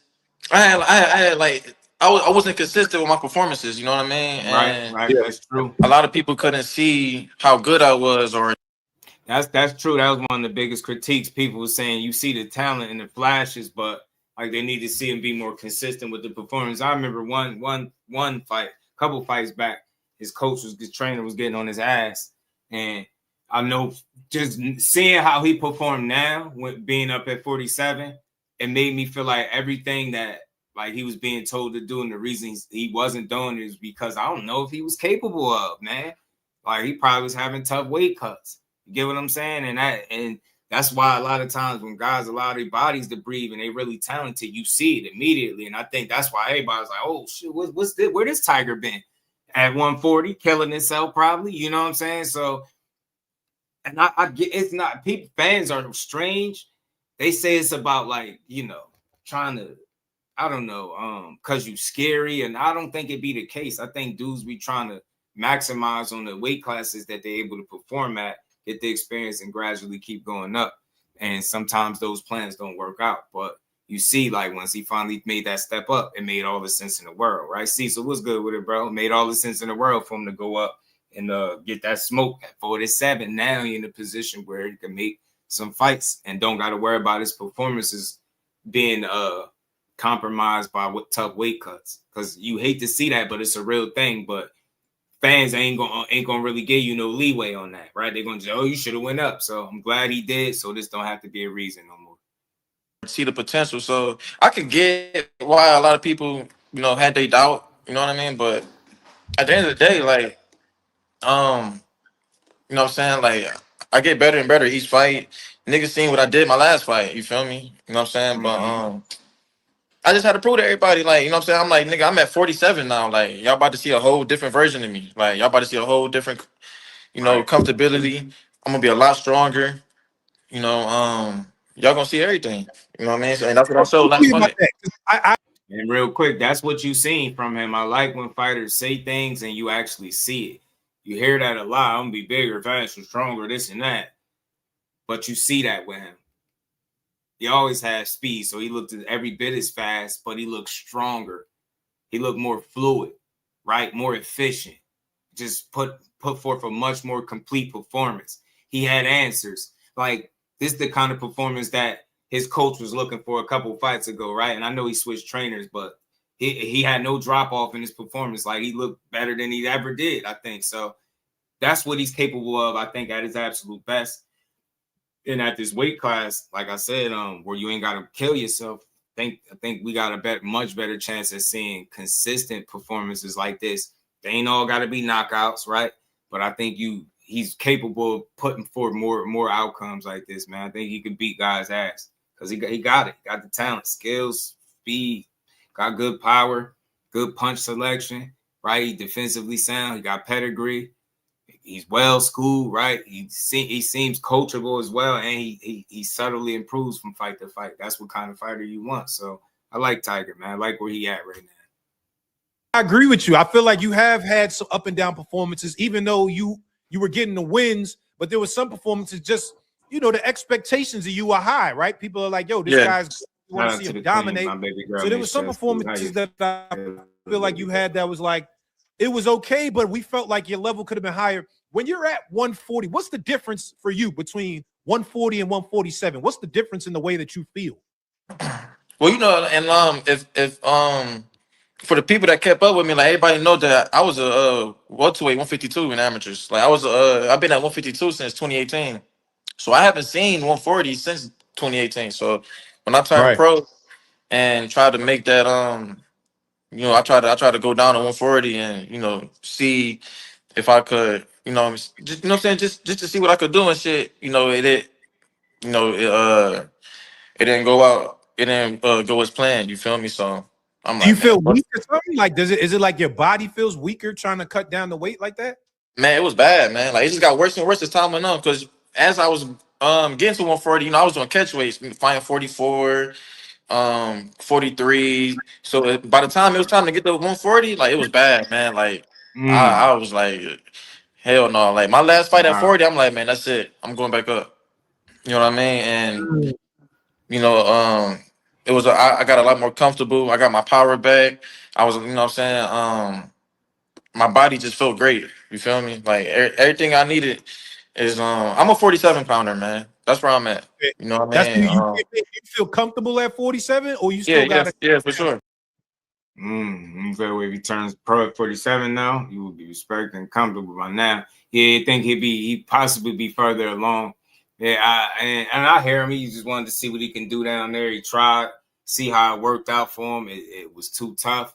And I'm glad he made the decision before he ended up looking like a skeleton on the scale or like losing because of it, right? So I think it hindered certain performances, but I think he was talented enough to still pull out those wins. But I think now moving up, obviously with more breathing room and less of a weight cut, now we can see the better version of him, what he really capable of doing. Shout out to the professor, Ant McQueen, my dog. What's good with it, bro? No, I'm good. I'm Gucci. Okay. Let me read the super chat. The lighter says Tiger is easy work for Rohan Polanco. He don't want to fight me for real. Oh, hold up. Why you say that though? Because that's a good fight. I ain't gonna lie. You and Rohan Polanco is a good fight, bro.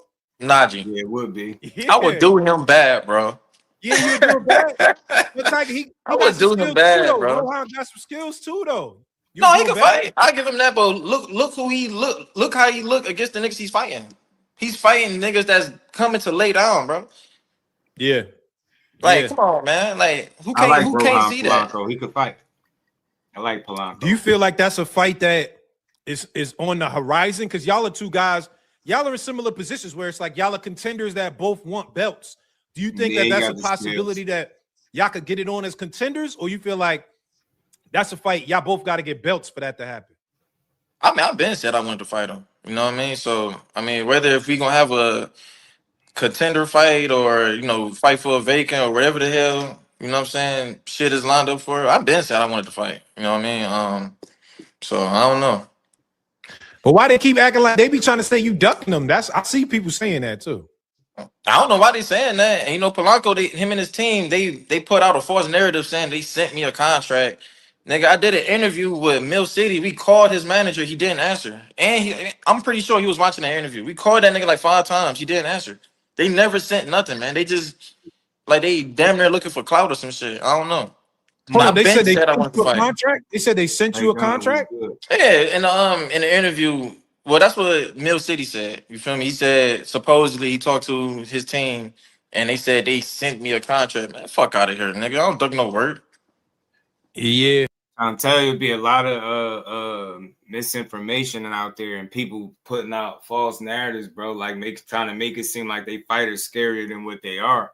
I like this dude's skill set and talent, man. I think him and Rohan Polanco be a really good one. Yeah, that's the 50-50 type fights that you want to see, man. I like them both, man. I think Tiger got some really good speed, bro. Got some really good speed, good reflexes, man. I like this dude. He got named Tiger for a reason because he sharp as hell, he fast as hell in there, swift. You know what I'm saying? That was a complete performance, man. Like Rohan got some solid performances too, but I know what Tiger is talking about. Like he sometimes you watch him, you feel like he could do more. It's kind of like Tiger. That's why it's a perfect fight. They kind of like, you know, sometimes it's more than what meets the eye. And you just want to see it. You know they're capable, but I think they both kind of got that. I think Tiger's roughest moments could potentially be behind him performance-wise in terms of like being hindered by, you know, having to kill yourself in the gym. Yeah, we don't know about them other platforms though. Some of them be capping. Yeah, man, I don't know, man. But we called that nigga manager. He ain't answer.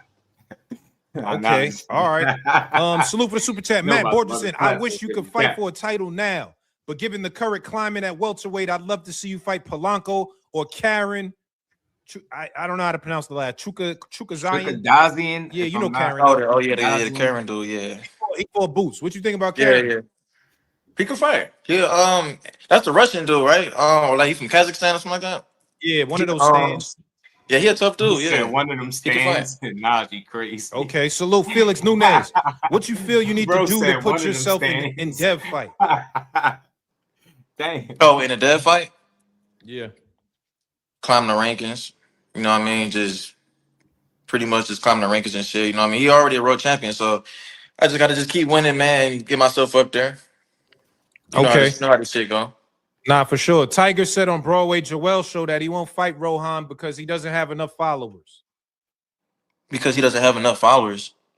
Yeah, they saying that you said that on my man Broadway Joel's show.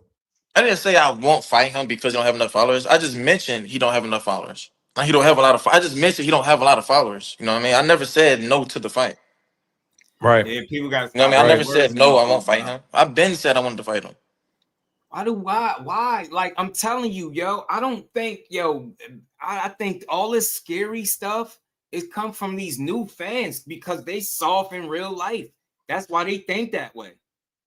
They think everybody's scared of everybody. Like, you let them tell it. Everybody is scared of everybody. Like, bro, damn, yes, dudes trying to make money. Yes, dudes, they're going to choose paths that allow them to grow develop, and then take the tougher challenges. People are crazy. They think that these promoters and these managers' job is to put their fighters in the most dangerous fights possible. That's not how they move, bro.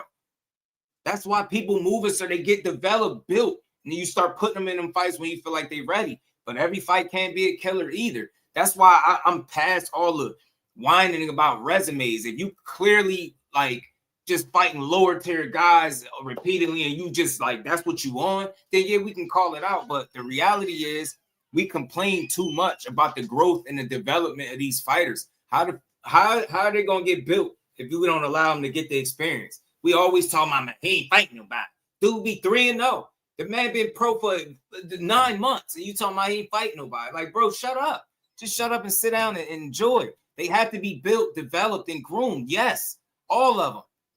And then you got some of those rare occasions that's going to come across. They're going to be very battle tested. You know who's one of those people, but they get overlooked because you know for a fact, I know that these dudes wasn't watching them since the gate. Cool boy staff. It's people that remember, yeah, you remember the Nakatani, I mean, not the Inoue knockout or the Shockey loss, but you ain't going to remember how many O's he snatched before he ever took a loss. Dude been fighting undefeated fighters since he been about 3-0. No bullshit. Go look at the resume. Got one of the best resumes and one of the more battle-tested fighters in the game. It's fresh out the gate. He had no easy road. That's why when he lost, I'm like, man, I ain't tripping. Bro, you fighting all these undefeated at the under. Somebody could mess around and get you, and it was monster. It's all good. Shockey did what he did. Kudos to him. But, and man, that man put in some real work before he got to that point, bro. And people don't get it. They don't because they don't watch this shit for real, man. Scooter been beating people up for a long time, man. Beating ass, too. So I hope he bounced back.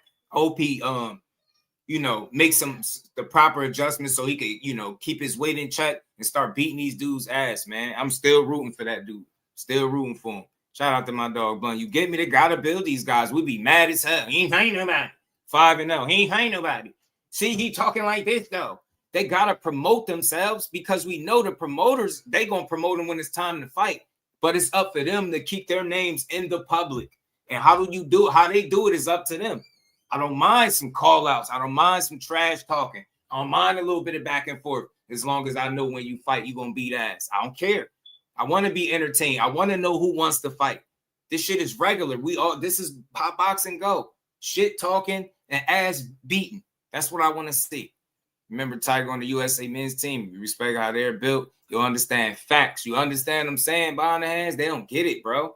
They don't get it. And no key behind the hands. He been matched tougher than what people would acknowledge. Tiger Johnson. He been matched tougher than what people give credit for. I really believe that. I truly do. It's not the names per se, but they're experienced guys that he's fought that are scrappy. They ain't just giving them easy guy, a bunch of dudes who've been knocked out 20 times, 15 times. That's not what he doing. I ain't saying he fighting all killers, but go just dig into his resume. He fighting people that will test and push you, not just lay down. You heard what he said about dude opposition. Rohan, he feel like he's fighting guys that just lay down.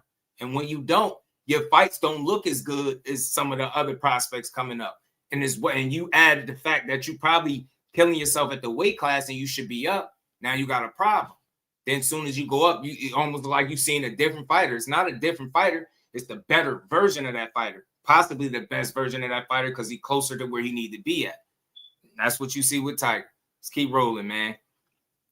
I'm telling you, bro, everybody got to climb the ladder. Like, it's like, because guys talk a certain way, we feel like they got it. Nah, bro, let these dudes build, bro. Let these dudes build. Said Scooter Davis lost. Did he? Did he? He had a fight recently and lost? I didn't know that. Shout out to Mag7. I didn't know that. Well, let's get to this real quick because I'm looking right now at the rankings. Looking at the rankings. You number 11 in the IBF, and you number 8 in the WBO. IBF is Lewis Crocker. WBO is Devin Haney. Which way do you want to go in terms of your pathway to championship? Like how do you decide? Like, all right, this is the belt I'm gunning for, or this. Like, which way you want to go? I mean, shit. I'm already my highest rank is WBO, so we about to just keep doing. You know what I'm saying? Just keep winning. So whichever one, I'm the highest over here, so I'm going. Yeah, I'm about to just keep the ball rolling. You feel me? And whichever opportunity presents itself, you know what I'm saying, I'm gonna take it. Nah, but did he lose? Oh, you was asking me. Nah. Okay, I was talking about Schoolboy stat. I thought you were saying he lost. I was like, yeah, it did. Scooter been on a little tear, man. Derek Scooter Davis, I believe that's his whole name. But yeah, man, I like Scooter though. But nah, I'm talking about Cool Boy, one of the more battle tested guys in the game, and don't get enough respect because people only reduce you to your losses. But real quick, I like the fact that he's saying he in the WBO. That's where he's gonna try to stay at. You know who got that WBO title. So hey, man, maybe he could work himself in position to get an opportunity. Who knows? But we'll see. We'll see. Okay. Has Top Rank talked to you about your next date? Yeah, we talk. They we got some shit cooking, man. So we gonna be announcing soon. How soon, Tiger? We need to see you back in that ring, bro. I feel it's gonna be soon, man. It's gonna be soon. No, we got some shit cooking, man. So we gonna be making that announcement real soon. All right. Fernandez says, "Give people what they want. You versus Polanco." I said, let's do it. Okay. All right. So let's They act like it just be all up to the fighters. Give people what they want, and then them be the first people to say that they're not paying for something when it's on pay-per-view. People get on my nerve, bro. We gotten to the point where I swear, like, we tell fighters how big they are, how much they rehydrated to, what weight class they supposed to fight in, how many fights in the weight class they supposed to take, when they got to move up, what fighter to fight next. Like, we really have lost our way. Like, we don't know how to be supporters. If we feel like we can't control every aspect of what these guys do, the support kind of, it's a little sus, right? Like, give us what we want. You're always saying that.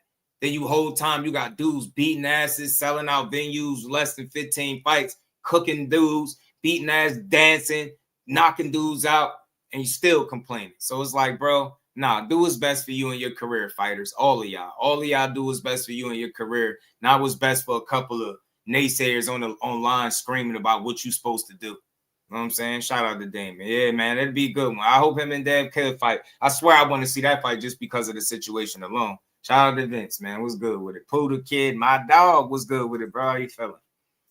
Let's keep rolling, man. Let's keep rolling. Yeah, some people, real quick, Vince, some people said that was an older situation. That's why I changed my title around and all that stuff. I'm hearing that Tank is good, man. He's trying to make a comeback. So that DHP situation is off limits. Nah, relax, bro. Y'all too thirsty. Chill. Like, let's cook first. Let's understand what's going on. Y'all too thirsty. Thirsty asses, messy asses. They want them to be messy. Matt Borges said, would you consider fighting Jack Catterall in the UK, or maybe take on Arnold Barboza next? Is your next fight on Pro Box again? No, it's not on Pro Box. Hold on, what you think about that? Because he has Jack Catterall, but Arnold Barboza had a good fight, nigga. Come on, you gotta respect Barboza against Kenny Sims. I mean, shit. Yeah, he did what he needed to do to win. But I'll fight either or. I'll fight Jack in the UK, or I'll fight Arnold next. It don't matter to me. Which one would you prefer, though? You don't got no preference, either or? I mean, I ain't gonna lie. I'd love to go to the UK. Go to the UK to fight. I mean, I think that'd be like pretty fun. But if I had to pick, I'd choose the UK. Hold on, did Jack Catterall make you feel like, as a boxer, like, oh shit, okay, this guy, he on the radar? Like the performance he put on Kenny, he kind of shut Kenny out. Did that make you respect him more, or you still look at him the same way? I gotta go watch that fight again, yo. Barboza and Kenny, man. Damn, man. I really be rooting for Kenny. I still will, win, lose, or draw. I don't know why. I just like dude, man. I like it. I mean, he gonna get in there and fight. Win, lose, or draw. It is what it is. He just on to the next, man. Shout out to Kenny Sims, because this game ain't easy, especially after a loss or two. And he got about 3. You know what I'm saying? 4, one of them. And I know how people write you off, but just gotta keep plugging away. Get what you can get out of this game, man. But thing I like about Kenny, he ain't scared of no smoke. He gonna get in there and fight. And he's not the biggest of punches and none of that stuff, but he's gonna get in there and mix it up. And you gotta respect that about him. I mean, he a top fighter. He could fight. You know what I mean? He didn't, he not no slouch or nothing like that. Of course, I was rocking with my boy Kenny. You know, at the end of the day, but was he? Man, I wanted to talk to him, man. Like, yeah, right. Nah, hell no. You talking to me, Blunt. Them be excused. They not Superman. Some because I thought he looked extremely soft, like he just wasn't able to kill it in gym. Like, I just looking at it, I didn't feel like he had a crazy training camp. Get what I'm saying? Shout out to Kenny Boss, man. I rock with him, man. I understand shit gonna happen, but I just be wanting to know. But look, I'll watch that dude any day of the week, man. For the Catarrals and the contenders, now, yeah, he's still in prospect mode. I don't know, man. I don't know. I get what you're saying, Damon, but I'm not sure because I think he's a little more tested than what most might think. I think he'll beat Catterall. I think Tiger Johnson can beat Jack Catterall right now. I do. Yeah, you heard his knee in camp. Suck, man. Damn, you make me want to go watch that fight again. Yeah, Bill ain't don't control his fights for sure. Yeah, man, I think he could beat a guy like Catterall right now. I really do. Athletic, good fighter, man. Good, like he's smart, man. Good pedigree. I like Tiger. I think he could beat him. Yeah, man, shit. He did what he had to do. I ain't gonna lie, that made him go up in my book, though. That made him go because T.O. did what he did to him. T.O. shut him out, made it look easy, and then he shut Kenny out. But Kenny also didn't look how he usually looked, though. But yeah, I mean, my opinion, I don't think that was a normal Kenny, in my opinion. I agree. Kenny looked off. If something, I don't know what it was, but he looked a little off than he usually looked. So let me ask you this, man. We saw your last post. It went everywhere. Got a lot of traction. Hit my timeline. You did a I'm back post. You had the Craig flannel on. I said, oh, this nigga got the Friday flannel. You was hitting the joint. They panned to the gauze and the tape. It said Craig on it. Obviously, everybody calling Devin Debo now. So you made it clear that you want that Devin Haney fight. No, for sure. I mean, at the end of the day, like after what happened, man, they, what I'm saying, niggas got to see me, bro. You know what I mean? Yeah, like plain and simple, like niggas got to see me. All right, so can you break it down? I don't think you even talked about this. What actually happened? Like everybody's seeing it went viral, right? Like everybody's seeing you get in the whole news, whatever. That's them cutting out, not me. I believe that's them. Yeah, that's them. Yo, you hear me? We frozen? Yeah, I ain't hear what you said. Say it again. Damn, hold on. I was saying, what happened? Like we saw the aftermath, right? Like everyone saw you get jumped. The news went viral. It went everywhere. But what led up to that? Because it felt so random. Like we just like, what? What happened? What happened to you? Like, how did it even? What was the lead up? How did we lead up to that? Pretty much like some shit was said to me. Yeah, that's on their end. I got stolen on, man. That's literally how it went. It was that simple. Somebody said something and it went like that. Literally went just like that. Now, people that's painting these false narratives and trying to paint a picture like I'm a shit starter or whatever the fuck, you know what I mean? That's literally how it went. But what was said to you that was so crazy that you felt like you had to fight? Like I feel like it got to be something egregious if somebody just said something to you that made you feel like, all right, some shit was said to me. It was, some back and forth shit, and then I got stolen. That's it. Yeah, I know what I mean. Shit, I got stolen, and they jumped me. Is it true that they were saying, and again, this is all rumors. I don't know nothing. I'm going by what the internet is saying. They said Devin's brother was the first person to say something to you. Is that true? Well, at the time, I didn't know that was his brother, but he said some shit to me. I said something back. Next thing you know, some other motherfucker stole on me, and they jumped me. Was you trying to fight him? Like, all right, so Devin's little brother said something. Devin's little brother. Like he said something, you was trying to get at him? Nah. I wasn't about to touch him, man. Yeah. Because I just heard somebody say in the video, they said, "Oh, that's a little kid." That's all I heard. I can hear somebody. I don't know who said what. I don't know. You know what I mean? You gotta remember too, it was real loud in there too. So like, you know what I mean? But when nobody about to do nothing to that little nigga, man. Okay.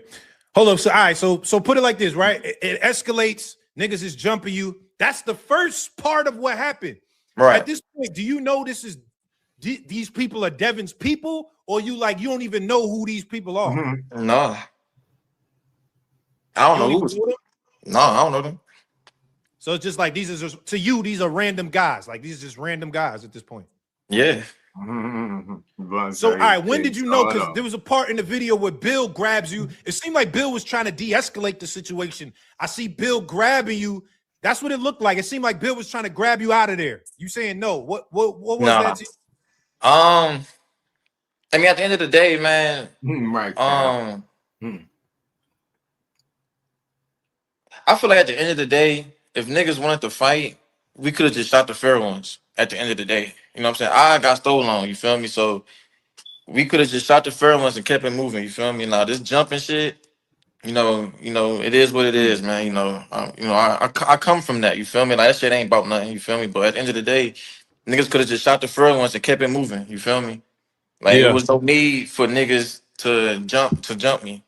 You feel me? Yeah, that shit was wild. Yeah. Saying that. Hold up, so you don't feel like I did not expect it to go like that, bro. And it's tough to see that because at that point it's no longer boxing energy, it's like street shit. And then that's when people get hurt because you got boxers in the mix, other people, anybody, and it'll always be a civilian or something that get hurt, a bystander or something. So that just was nasty situation, man. Hopefully that never happened again because that happened and they got into the scuffle with Norman Sr. That was wild. The carnival shit, like he started to build a track record, but I understand tempers flare, and ultimately, guess they was able to kind of calm the situation. But that was wild to see. I didn't see it going like that, bro. You stupid, Cal. You a fool. Let's keep going. Bill was trying to separate it and make it cool. Like that's at least the first part. It was two videos. The first part, you ain't feel like that? Like, all right. Okay, Bill, everybody trying to separate it and shit is cool? The first part, I mean, I don't know what he was trying to do, but I don't think he was trying to help me. Yeah. I don't know what the fuck he was trying to do, but I don't think he was trying to save me.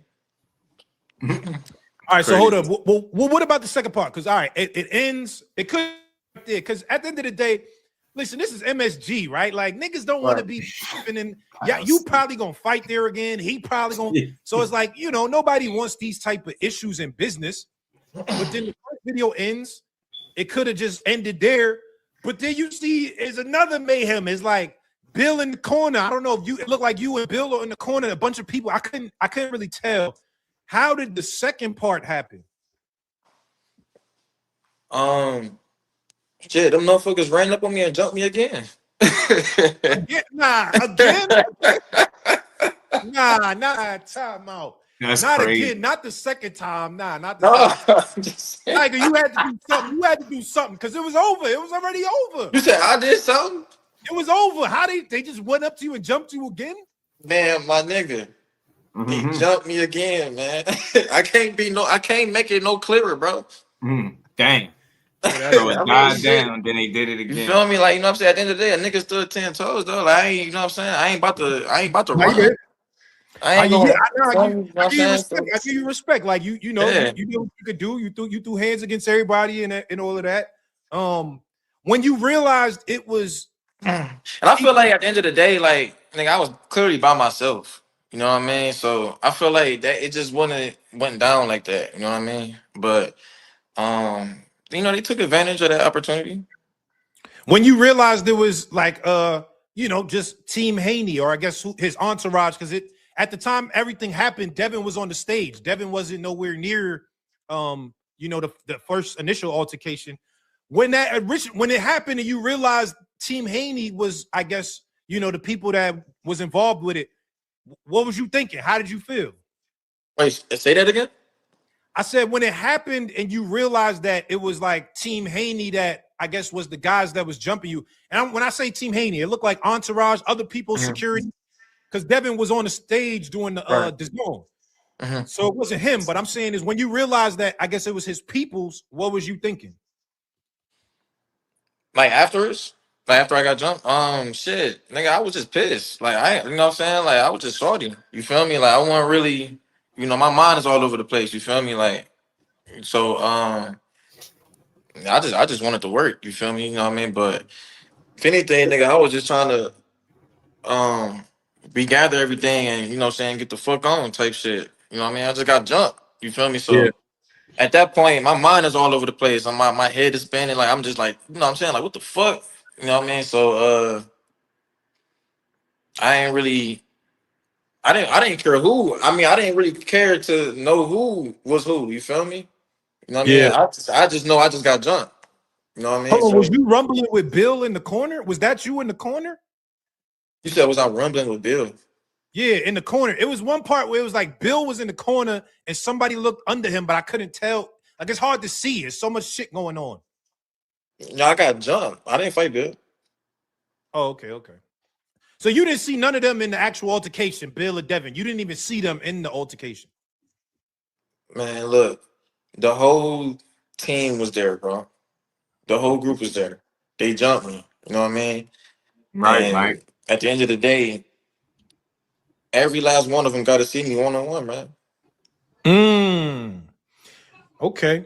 Listen, if I got jumped out, I would feel upset too. I get it. Hold up. So what's the Tiger said they all got to see me on the one-on, man. I ain't playing, man. All y'all got to see me. But at the end of the day, the fighter should never get jumped. Cooler heads should have prevailed. People shouldn't have been so quick to be on that type of timing. I get it, but at the same time, it's not worth it. Got to be smarter.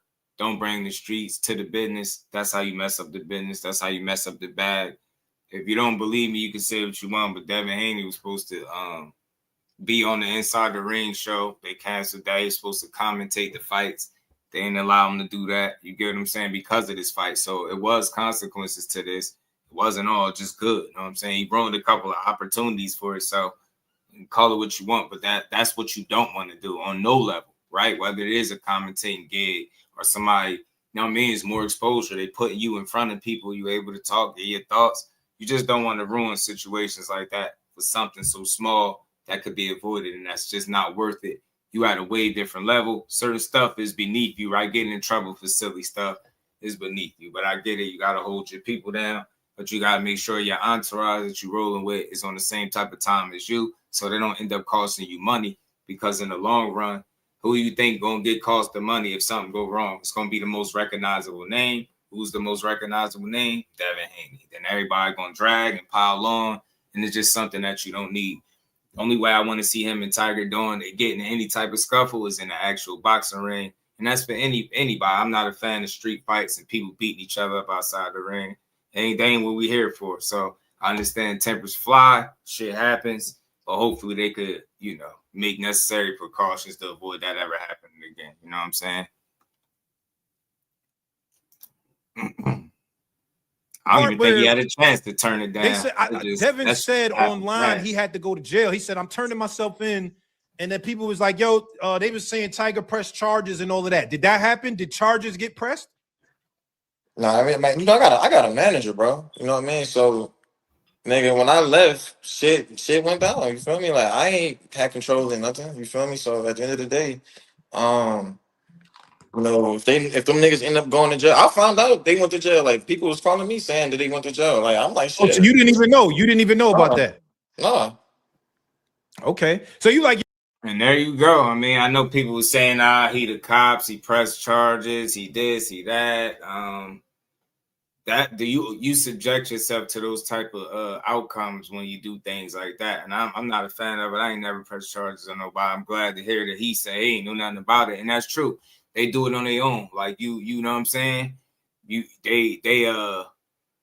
probably let his team handle that, did whatever they did, and it was an actual fight. Somebody did get jumped, so stuff like that happens. You know what I'm saying? It's unfortunate, but we don't need nobody getting wrapped up in no legal situation when y'all get paid to fight. You get what I'm saying? And why it's a waste of time? You get paid to do this shit now. There ain't no more fighting in the street for free. You stupid. Say I got a manager. It's cold for we soon. I ain't do it, but we sue. I ain't doing it, but we Your sue. manager, because that's a like I see what you're saying. Like the people that care about you and work with you in business was like, yo, well, I'm gonna press charges because this is what happened. Yeah, like shit. I thought I was gonna see him again after the fight. Okay. Well, all right. So how much did that situation put a battery for you, like energy for you to fight Devin? Are you like, now that happened, niggas jump me, I need that fight. Like I need that fight. No, you're the only person. You're the only person I want to fight. You know what I mean? But I know I gotta take one step at a time and climb the rankings and get there eventually. But man, niggas are scared of me, bro. Niggas don't want to see me for real. Oh, you think Devin's scared of you? You think he's scared of you? Niggas don't want to fight me, bro. I ain't gonna lie, that's a good fight. You and Devin is a good fight, bro. That's a really good fight right there. They're gonna try to manipulate everything, and you know how Bill go. You know what that nigga be doing, man. Trying to, he real good at talking and trying to manipulate shit, and I look past, man. I see through them niggas, man. Are there any lawsuits coming behind this? Is it lawsuits, or is it just like, look, we can leave the past in the past and we just gonna move forward? I just want to fight. I just want to fight. Like shit. Like I just want to fight. That's all. Like at the end of the day, niggas just see me in the ring. Do you think you'll get the fight, or you got to get the belt first to get a fight? Or you think he'll give you a fight because of everything that just happened? He not gonna just want to fight me. Of course he gonna say we'll get a belt or do all this extra shit. But I mean, whatever I got to do to get the fight, I'm gonna get it done. Okay, all right. Yo, let me ask you this, bro, because there was you and your coach, Prenice, I believe it's pronounced. I don't know if I'm mispronouncing his name. But I remember there was one fight that he was in your corner, and I say this respectfully to him. I don't know this gentleman. I never met the brother in real life. I respect everybody in the sport of boxing. I tweeted about it because I didn't like his instructions, and he responded to me. He ain't like what I said. He was mad. But I was just like, there was one fight you had, and I feel like he was telling so much instructions. He was like, yo, do this, do that, do this, do that. Like he was yelling at you, and there was a lot of shit. It was just too much for me, and I was like, I didn't like the way he communicates to the fighter.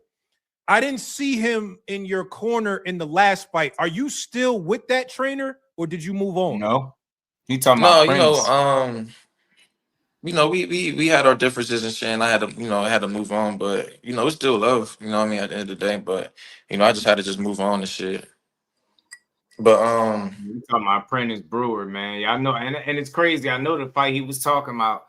It's the last fight they had together, matter of fact. Whichever fight that was before Nicholas Flowers, I have to go back and look. But I remember that fight. He was going off in that corner. But I get it, though, why he was going off. Because it's like, and I know they might have seen butted heads there, but I know Tiger knows he's fully capable of doing everything Prentice Brewer was asking him to do.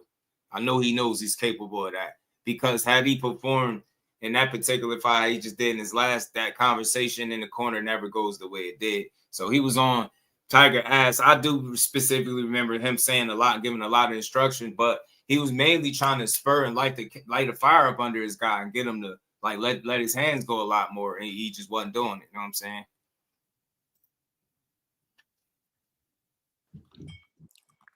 Yeah, I mean that's pretty much what happened. How do you know when it's time that you need a new trainer? Like, is it something like, all right, obviously things are getting too testy with me and this guy, or like, how do you know as a fighter, like, you know what, I need to explore another option? No, it was more like, it was just like some deeper shit that went down, you know what I mean? But, we had our differences but that's pretty much what happened and shit. Okay. All right. Hold on. Let me read some of these super chats before I want to just talk about your personal life, man, coming up in Ohio. The Nobody 92. You and Polanco are both the same weight and fight under the same promotion. Don't understand why your team doesn't want that fight for you. Why they keep saying my team? Yeah, I don't know. You see how people keep doing that, bro? Yeah, dumb as hell, because people don't be knowing boxing. Just shut up. Damn, man. Like, it don't work like that. Why your team don't want that? How y'all know they don't want that? What makes y'all, what evidence do y'all got to suggest that they don't want to fight for him? Dumb people just be saying stuff. Shut up. So you think one guy wanted more than the other? And I guarantee you, bro, you ask this person to name 5 Rohan Polanco fights, he won't even be able to do it. I can guarantee you everything. Shout out to Big Dog Willie, man. My God, being a member for 2 years out this joint, man. So Ryan Garcia calling Core duck now. He is indeed trying to say he ain't going to force Core to fight after backtracking all that stuff he said. Big Dog, you know, typical line stuff. He exposed himself, man. I'm hearing about him and T.O. I don't know if that'll be next, but I am hearing something about it. But the dude probably had something already lined up. They knew they ain't want to go to no 140 or 44. And we ain't never got a box again. Well. I already been getting these bets, but now it's time for you to get your just due. Shout out to Big Dog. Appreciate you, my guy. Let's keep. I'm gonna play a few more minutes of this job before we head out. Putting it on you. I ain't gonna lie. Yeah, bro, Najee. I can't win, bro.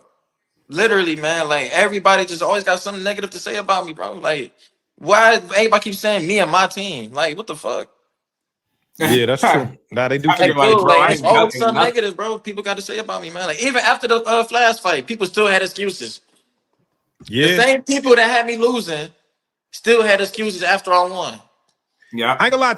Those aren't real supporters, Tiger. They chumps with an opinion, man. Those are critics. They not here to support boxing. They here to have an opinion on boxing in a space where people don't have to hold each other accountable, so they just could yell anything. Like, dude, people will spend money to say ignorance. Why your team don't want to fight for you? And if you was to ask that guy to explain how is it that his team don't want to fight for him, and he gonna say some dumb shit. He ain't gonna say nothing of substance. It's gonna be some dumb made up shit. Damn, man, these people, these fights don't even be on the table for these guys, bro. And yet we be like, why you're not fighting him? Why you're not fighting him? That's because God's still building. That's why. Tiger, you slept on, bro. You slept on, bro. This shit is crazy, man. Like, what the fuck do I got to do? I don't know. That's why I'm asking who's the next fight, because we need to hype this shit up now so that we could. Whoever, man. Whoever in the top 10, top 15, whoever. I don't know. All right, hold up. It's one nigga right now that's under the same promotion company, Top Rank, and he is also in the top 10. His name is Brian Norman Jr. B. Norman Storm. Tiger, what's up? What we doing? Tiger Johnson. He in the top 10, right? He in the top 10, right? He in the top 10. Let's do it then. You want that? Whoever in the top 10, I want to fight. I can't make it no clearer, man. Like, I don't duck no smoke, man. I want anybody in the top 10. Yeah, I mean, he's saying it. He's saying it. Look, he's ready to stop playing. People trying to say what he can't do. Yeah, in fact, I definitely respect the Flowers win. It was a great win for him, and I think it'll really show you like how many people interested now. People saying they want to fight, but I want to see who's gonna step up to the plate. Would love to see this dude back in the ring. I wonder who they're gonna put him in there with next. I have no clue, but he is saying what he wants. If he had it his way, anybody within the top 10. Go look in the top 10 at 47 too. Do you feel like do you tell Top Rank this? Like, yo, give me this guy right here. He's on Top Rank. I want to fight him. Yeah, niggas know what's up. And what do they say to you though? Like, all right. I mean, I ain't gonna. I mean, you know what I mean? Like, you know, I ain't gonna disclose no personal conversations, but niggas know what's up with me, man. Basically, Tiger saying Top Rank no, he ain't afraid or he's willing to fight anybody that makes sense. That's what it sounds like to me. And until I got any evidence saying that he turning down fights and contracts and shit or offers, I don't want to hear it. I mean, I like what he's doing. He only could fight who wants to fight him back and who they put in front of him or who's available. So I don't know what direction they're gonna go, but I hope they build off that Nicholas Flowers win and he don't be out the ring too long. And Jared in Cleveland should happen. Yeah, that's a good fight. Everybody on one card. I would like to see that Cleveland card. That's fire. Shout out to Cleveland, man. Cleveland card. Ohio. Salute Toledo Trice. Salute. Angel, my boy Angel. Salute Tiger Johnson. Salute Cigar Talk. Y'all better stop sleeping on Tiger. Would like to see you versus Polanco. A lot of people mad Tiger gonna be stopping their favorite fighters soon. Okay, I like Angel. him, man. Yeah, Angel. That's a good dude right there, man. See, Tiger, man. Some people gotta show love. All right, why not fighting Polanco next? All right, he answered that, Freddie. Salute, Freddie. He answered that one. What happened between you and Pernice Brewer? Oh, he answered that too. Toledo.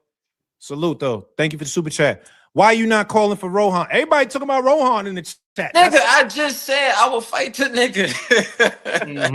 I don't know why they be making these And you dudes in so the scared WBO of Rohan other number fighters. 7 and 8. He want to fight you both with Top Rank. Yo, Like, Xavier, we can fight. We can literally fight next. We can fight okay, next. yeah. Let's end this because everybody they send us super chats to ask you about Rohan. If Rohan and them send you a contract, are you willing to sign that next? Like next week? Let's do it. But no contract was never sent. So they paint a narrative trying to make it seem like I'm ducking or I didn't sign no contract that he never sent. You feel me? Like, come on now. Like, how they gonna send a contract? What you mean? How they gonna send a contract? Like we with the same promoter. You know what I mean? If anything, the promoter is send a contract. Oh, I got you. Yeah, Like, you know what I'm saying? Like that nigga ain't no world champion, nothing like that. Like, he ain't got no. You feel me? Like, nigga, no contract was sent to me. Right. Okay. What people don't realize is Rohan Polanco's team has to be interested in fighting Tiger Johnson and vice versa, and they get on the phone and from there. But fans don't realize that the fights that you be trying to line up for the fighters don't be on the radar right now, or like that's why I always say the list of priorities, they don't be high up there on the list. It'd be something like it's the option, right? Potentially, right? Maybe down the line, but it don't be something that they're trying to do right now while they still be developing these guys. And I get it. People don't care shit for development. You just want to see what you want to see.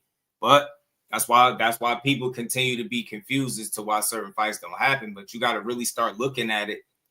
Look at the chessboard, look at the pieces, see where this shit fit in at. That's why you got people like L-Dub that break down rankings and make sense out of all this shit. And shout out to the plug, by the way. But people always ask the same question. Why this fight ain't happening? Why this one? Cause, man, look where guys at, man. Look what they be pursuing. Look what sanctioning bodies they be ranked in, and then you might have an idea of where they trying to go, right? But we just be throwing names out there, and just because they're two solid names and you seen good performance, you're like, oh, they should fight. But it got to make business sense for them right now. You get what I'm saying? And that's the part that people don't like to include. But that's why they so confused as to why fights don't happen. Okay. Why would Dev fight you after you press charges and filed the lawsuit? How that eye doing? Steve-O, why are you trolling, bro? Is that the same nigga that said Ray J? Yeah. He said the Ray, yeah, it's the same the Ray J guy. Yeah. Go ahead on, man. They saying your team called someone on this side, spoke to people from your team at an event, and they made it seem like they're not interested at all. You said what? They saying your team, because someone on this side spoke to people from your team at an event, and they made it seem like they're not interested. Did someone from Rohan Polanco's team talk to your team? Cat. They don't do no research, bro. Nigga, that's cat, nigga. Fuck out of here. All right, the nobody. Let's be real. Devin not gonna fight you. Devin looking to fight big names like Rollies or Ryan. Why not fight someone like Polanco? Who's your weight? All right, man. Come on, y'all gotta stop with Polanco, man. He's already answered. We answered Polanco mad times. Come on, y'all. Yeah, he really like that's how. See, and these fans this is a prime example. Shout out to Najee. It's a prime example of what I said. Fans they'll ask a question and won't even stick around for the answer. How many times are you gonna ask them about Polanco? And yo, I'm telling you, I wish it was a way to test this. I guarantee you, everybody that super chat Polanco, maybe one of them have actually watched his come up and know who he be fighting. Probably one of them. You get what I'm saying? I would never be in no chat advocating for a fighter that I haven't seen watched or only seen fight once. Like, I'm not doing that. Oh, he should fight this one. Like, but people say it and they spend money to say it, but they haven't seen these guys perform. They just see the number of knockouts or an undefeated record and some wins, and they be like, yeah, fight this guy. Like, you just seen that with Javier Herrera, man. Then he go in there and go to war with what's his name, Ricardo Nunez. You get what I'm saying? Like, bro, it's really levels, and people don't understand that. But this Polanco question got to stop. I don't know why people feel like he won't fight. But you know what it is though, Najee? Like, I just came, like, at the end of the day, bro, like, people, you know what I'm saying? People going, you know what I'm saying? People want to, like, you know, try to shit on me or try to paint this narrative that I'm ducking or anything negative to say about me, bro. I don't give a fuck, bro. Nigga, And that's the thing, yo. He don't even got a reason to be this negative towards Tiger. Like, what's people beef with him? You get what I'm saying? He ain't do shit. It's the dude that get jumped, but they talking to him crazy. Like, he just be running around starting trouble and don't be trying to fight. Just don't make sense, bro. I'm here to fight, nigga. I don't duck no wreck. Niggas know where I come from. At the end of the day, nigga. Nigga, I'm here to fight. You feel me? And I'm here to prove that I'm the best. You know what I mean?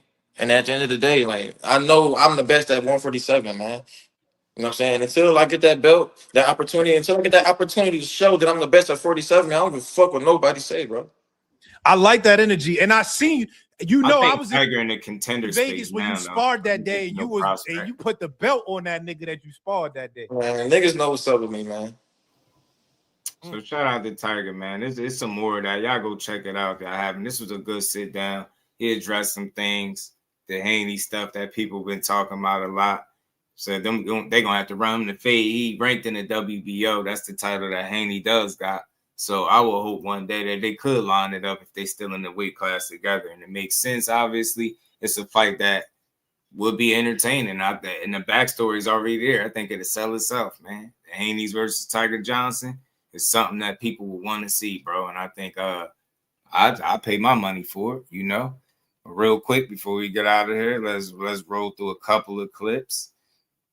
This was one from Andy Cruz. He's had a long-standing feud with Keyshawn Davis. No, realmente mi hijo no quiere saber de mí y lo estoy dejando que disfrute ya su carrera por su lado. Él siempre ha hablado de mí, pero siempre va a tener excusas para no pelear conmigo.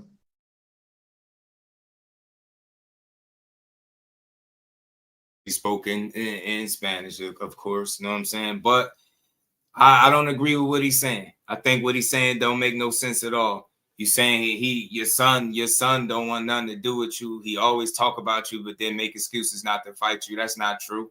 If you had to tell him what's the excuses that he make, a lot of times if you ask people them questions and put them on the spot, you will find out that they just repeating shit that other people say. The fact of the matter is he's never been offered an opportunity to fight Andy Cruz. He can't make Eddie Hearn offer up Andy Cruz. He just lost to Muay Thai. You think he trying to put him in there with Keyshawn Davis next? A lot of sense that would make. Come on, man. People got to make it make sense. He spent every interview talking about Keyshawn. And just like most people, they don't call him out for not keeping the same energy. He do all this talking about my son, my son. Hey, look, man, if I'm going to be in every interview talking about a dude and how he don't want to fight me and I want to fight him and he my son and my son, when I see him, I'm going to have the same, you my son, let's fight type energy, right? But he didn't do that. When he seen Keyshawn and Shakur, he wanted to dap him up and be peaceful. Now he's saying fight outside the ring, but he ain't say nothing about fighting him.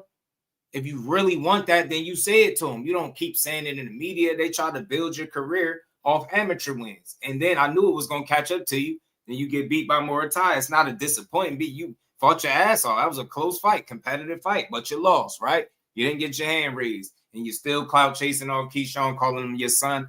Your son won a world title. His opportunity, first opportunity, he won. You lost. You get what I'm saying? You got a world title about half the fights he did. So you lost. Now you back at the drawing board still talking about Keyshawn. I like Andy Cruz. I just wish they'd use something else, a different tactic to promote him. The Keyshawn angle was played out. He not your son.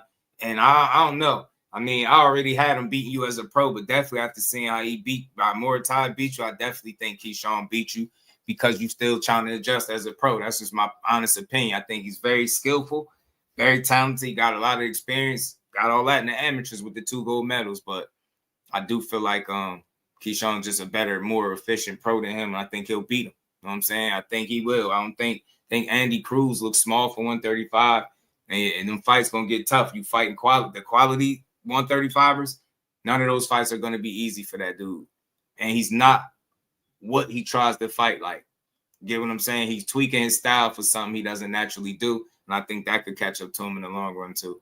Shout out to my brother Mike Kirkland, man. Appreciate the love. Again, always in the super chat for the Tiger clip. Like his energy to want to fight. Yeah, man. He just want to fight. But you see Mike Kirkland steadily in the chat like, oh, you don't want to fight Rohan. You don't want to fight Rohan. How many times y'all going to say that? Like it's all up to him.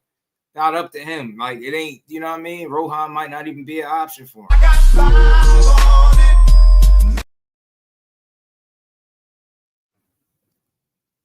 Appreciate you, Mike. At least Rohan not being one right now. All right, you know what I mean? They just probably not even a fight they talking about. Fans are, because we junkies. We want to see everything. And would it be a good fight right now? I think it would.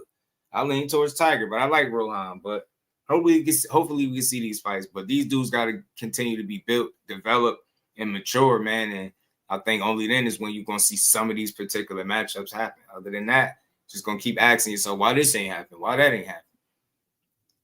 What it takes right now. Yeah, I like this game too. I think he might be better suited at 130-12. They spoke about possibly going back down there, maybe, or going down there. Maybe he should. Maybe he should consider it.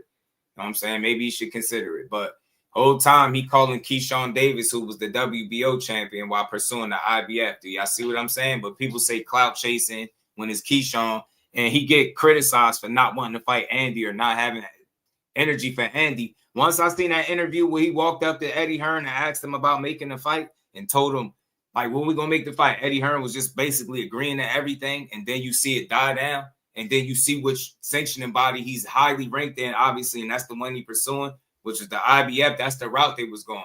He was never on the path towards Keyshawn. Eddie Hearn wasn't doing that.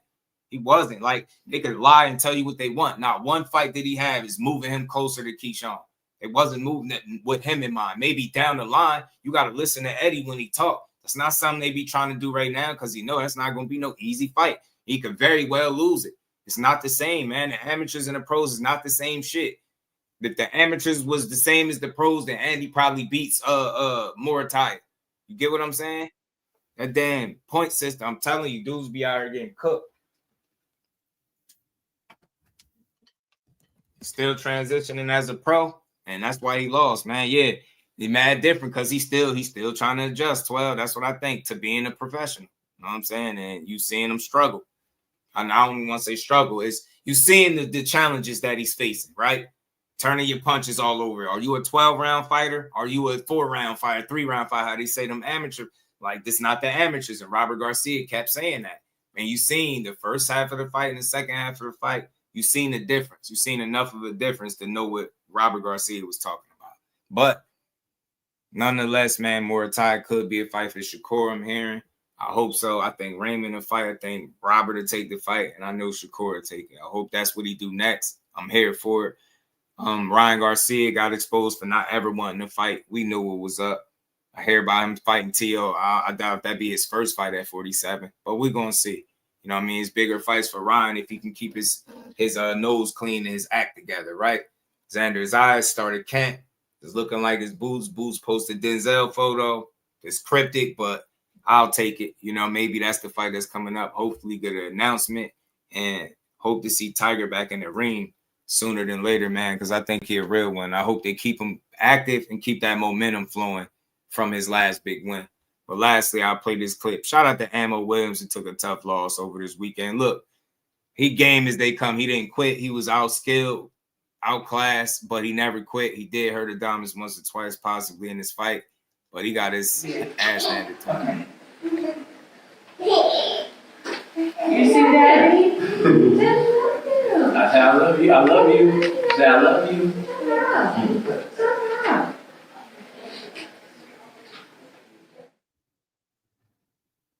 And man, at the end of the day, that's what it's all about, being able to make it back to your family in one piece. He was able to do that. He took some punishment. Like I said, he got dropped early in the fight. I believe it was like the second round. He rebounded pretty solidly and kept fighting, man. He's tough. He was game. He took a lot of clean shots in there, but he was giving some just as good as he was taking in some instances. But overall, I just think Carlos Adames, the experience, the skill set proved to be a bit too much for Ammo. And, you know, he took the loss, but I'll support him. I watch him any day of the week because he's a genuine fighter, man. He hungry. He left it all in there. He couldn't have did no more than what he did. If he could have did more, he's one of those fighters where, you know, if he could have did more, he would have done it. And I just can't knock a guy for not being better than the dude across from you. It's none you. All you can do is train, try your best to prepare and go out there and fight. If a guy got your number, just a better fighter, what could you do? I've seen a lot of dudes in ammo position quit, shell up, and just be defeated, not come out on the stool, all types of stuff. He had no quit in him. I know he knew he was losing, mouth bleeding, face swelling up, but he just kept, you know, he kept punching. You know what I'm saying? And I just got a deep respect for that. So he had no quit in him. He just was outclassed. And sometimes there's nothing you can do about that, but just continue to try to fight and see if you can, you know, maybe land that shot. He tried. He did land some shots. Like he hurt Adames, like I said, once or twice, but just ultimately wasn't enough. You know what I'm saying? Word on the street is Jesse Hart got you. Yeah, that better not. That's crazy. That wouldn't be that. That can't be that because I think somebody put the weird stuff on his panel, bro. That is crazy. I think him and Jesse Rock, then he trained Jesse.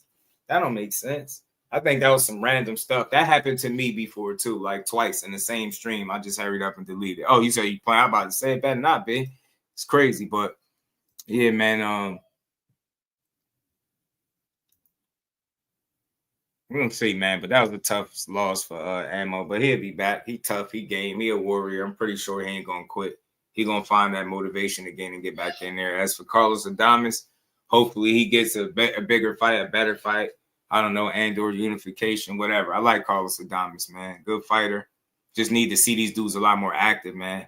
Yeah, I got KB and Andy. Andy's still transitioning as a pro, and as long as he's still in that transition phase, I don't got him beating Keyshawn. I think Keyshawn's 12 rounds will be more efficient and effective than Andy's. I think Andy is real effective for 4 to 6 rounds, but I noticed a drop-off for whatever reason, and I'll say this, what Andy Cruz is attempting to do for us, his style being tweaked, Keyshawn does that stuff naturally.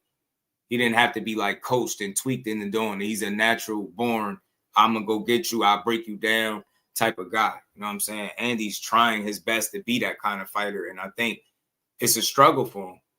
You know what I mean? Yeah, he been winning, and he only lost the one fight, but I think it's more than what meets the eye. He continue to fight dudes on the level of Raymond Mortai. Y'all gonna see what I'm saying. And I think he could be a little undersized for 35. Could be. Seeing like Ammo ran out of bullets. Yeah, man, Mr. Impride, he ain't had nothing left. He beat him 4 times. He beat him 4 times in the amateurs, but those are amateur wins. Didn't Ugas beat Bud once or twice in the amateurs? Would you ever pick Ugas to beat Bud in the fight? It's a lot of guys that beat dudes in the amateurs, but that point system is just not the same, man. And if it was, then Andy Cruz would have beat Mortai.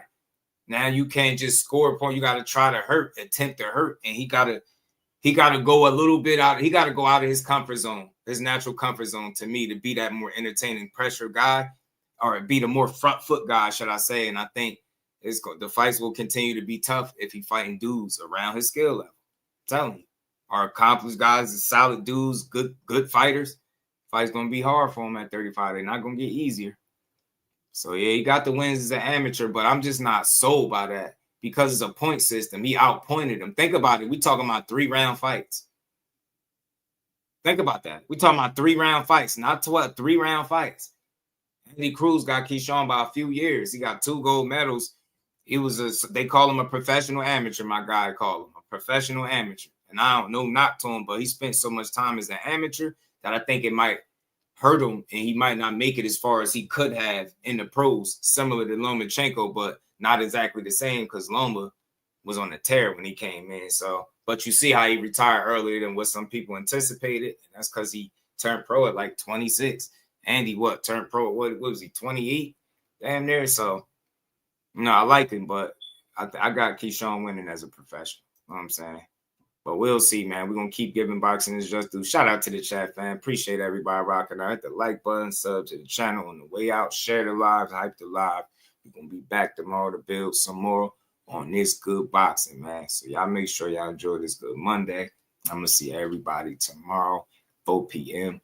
Peace to the Representing Brick City, Shakur!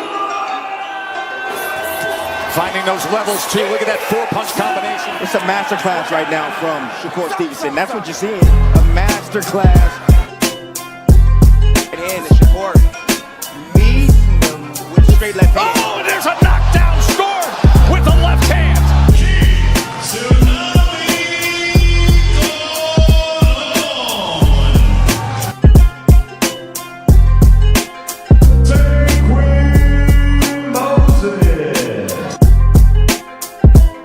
From Patterson, New Jersey, please welcome the sweep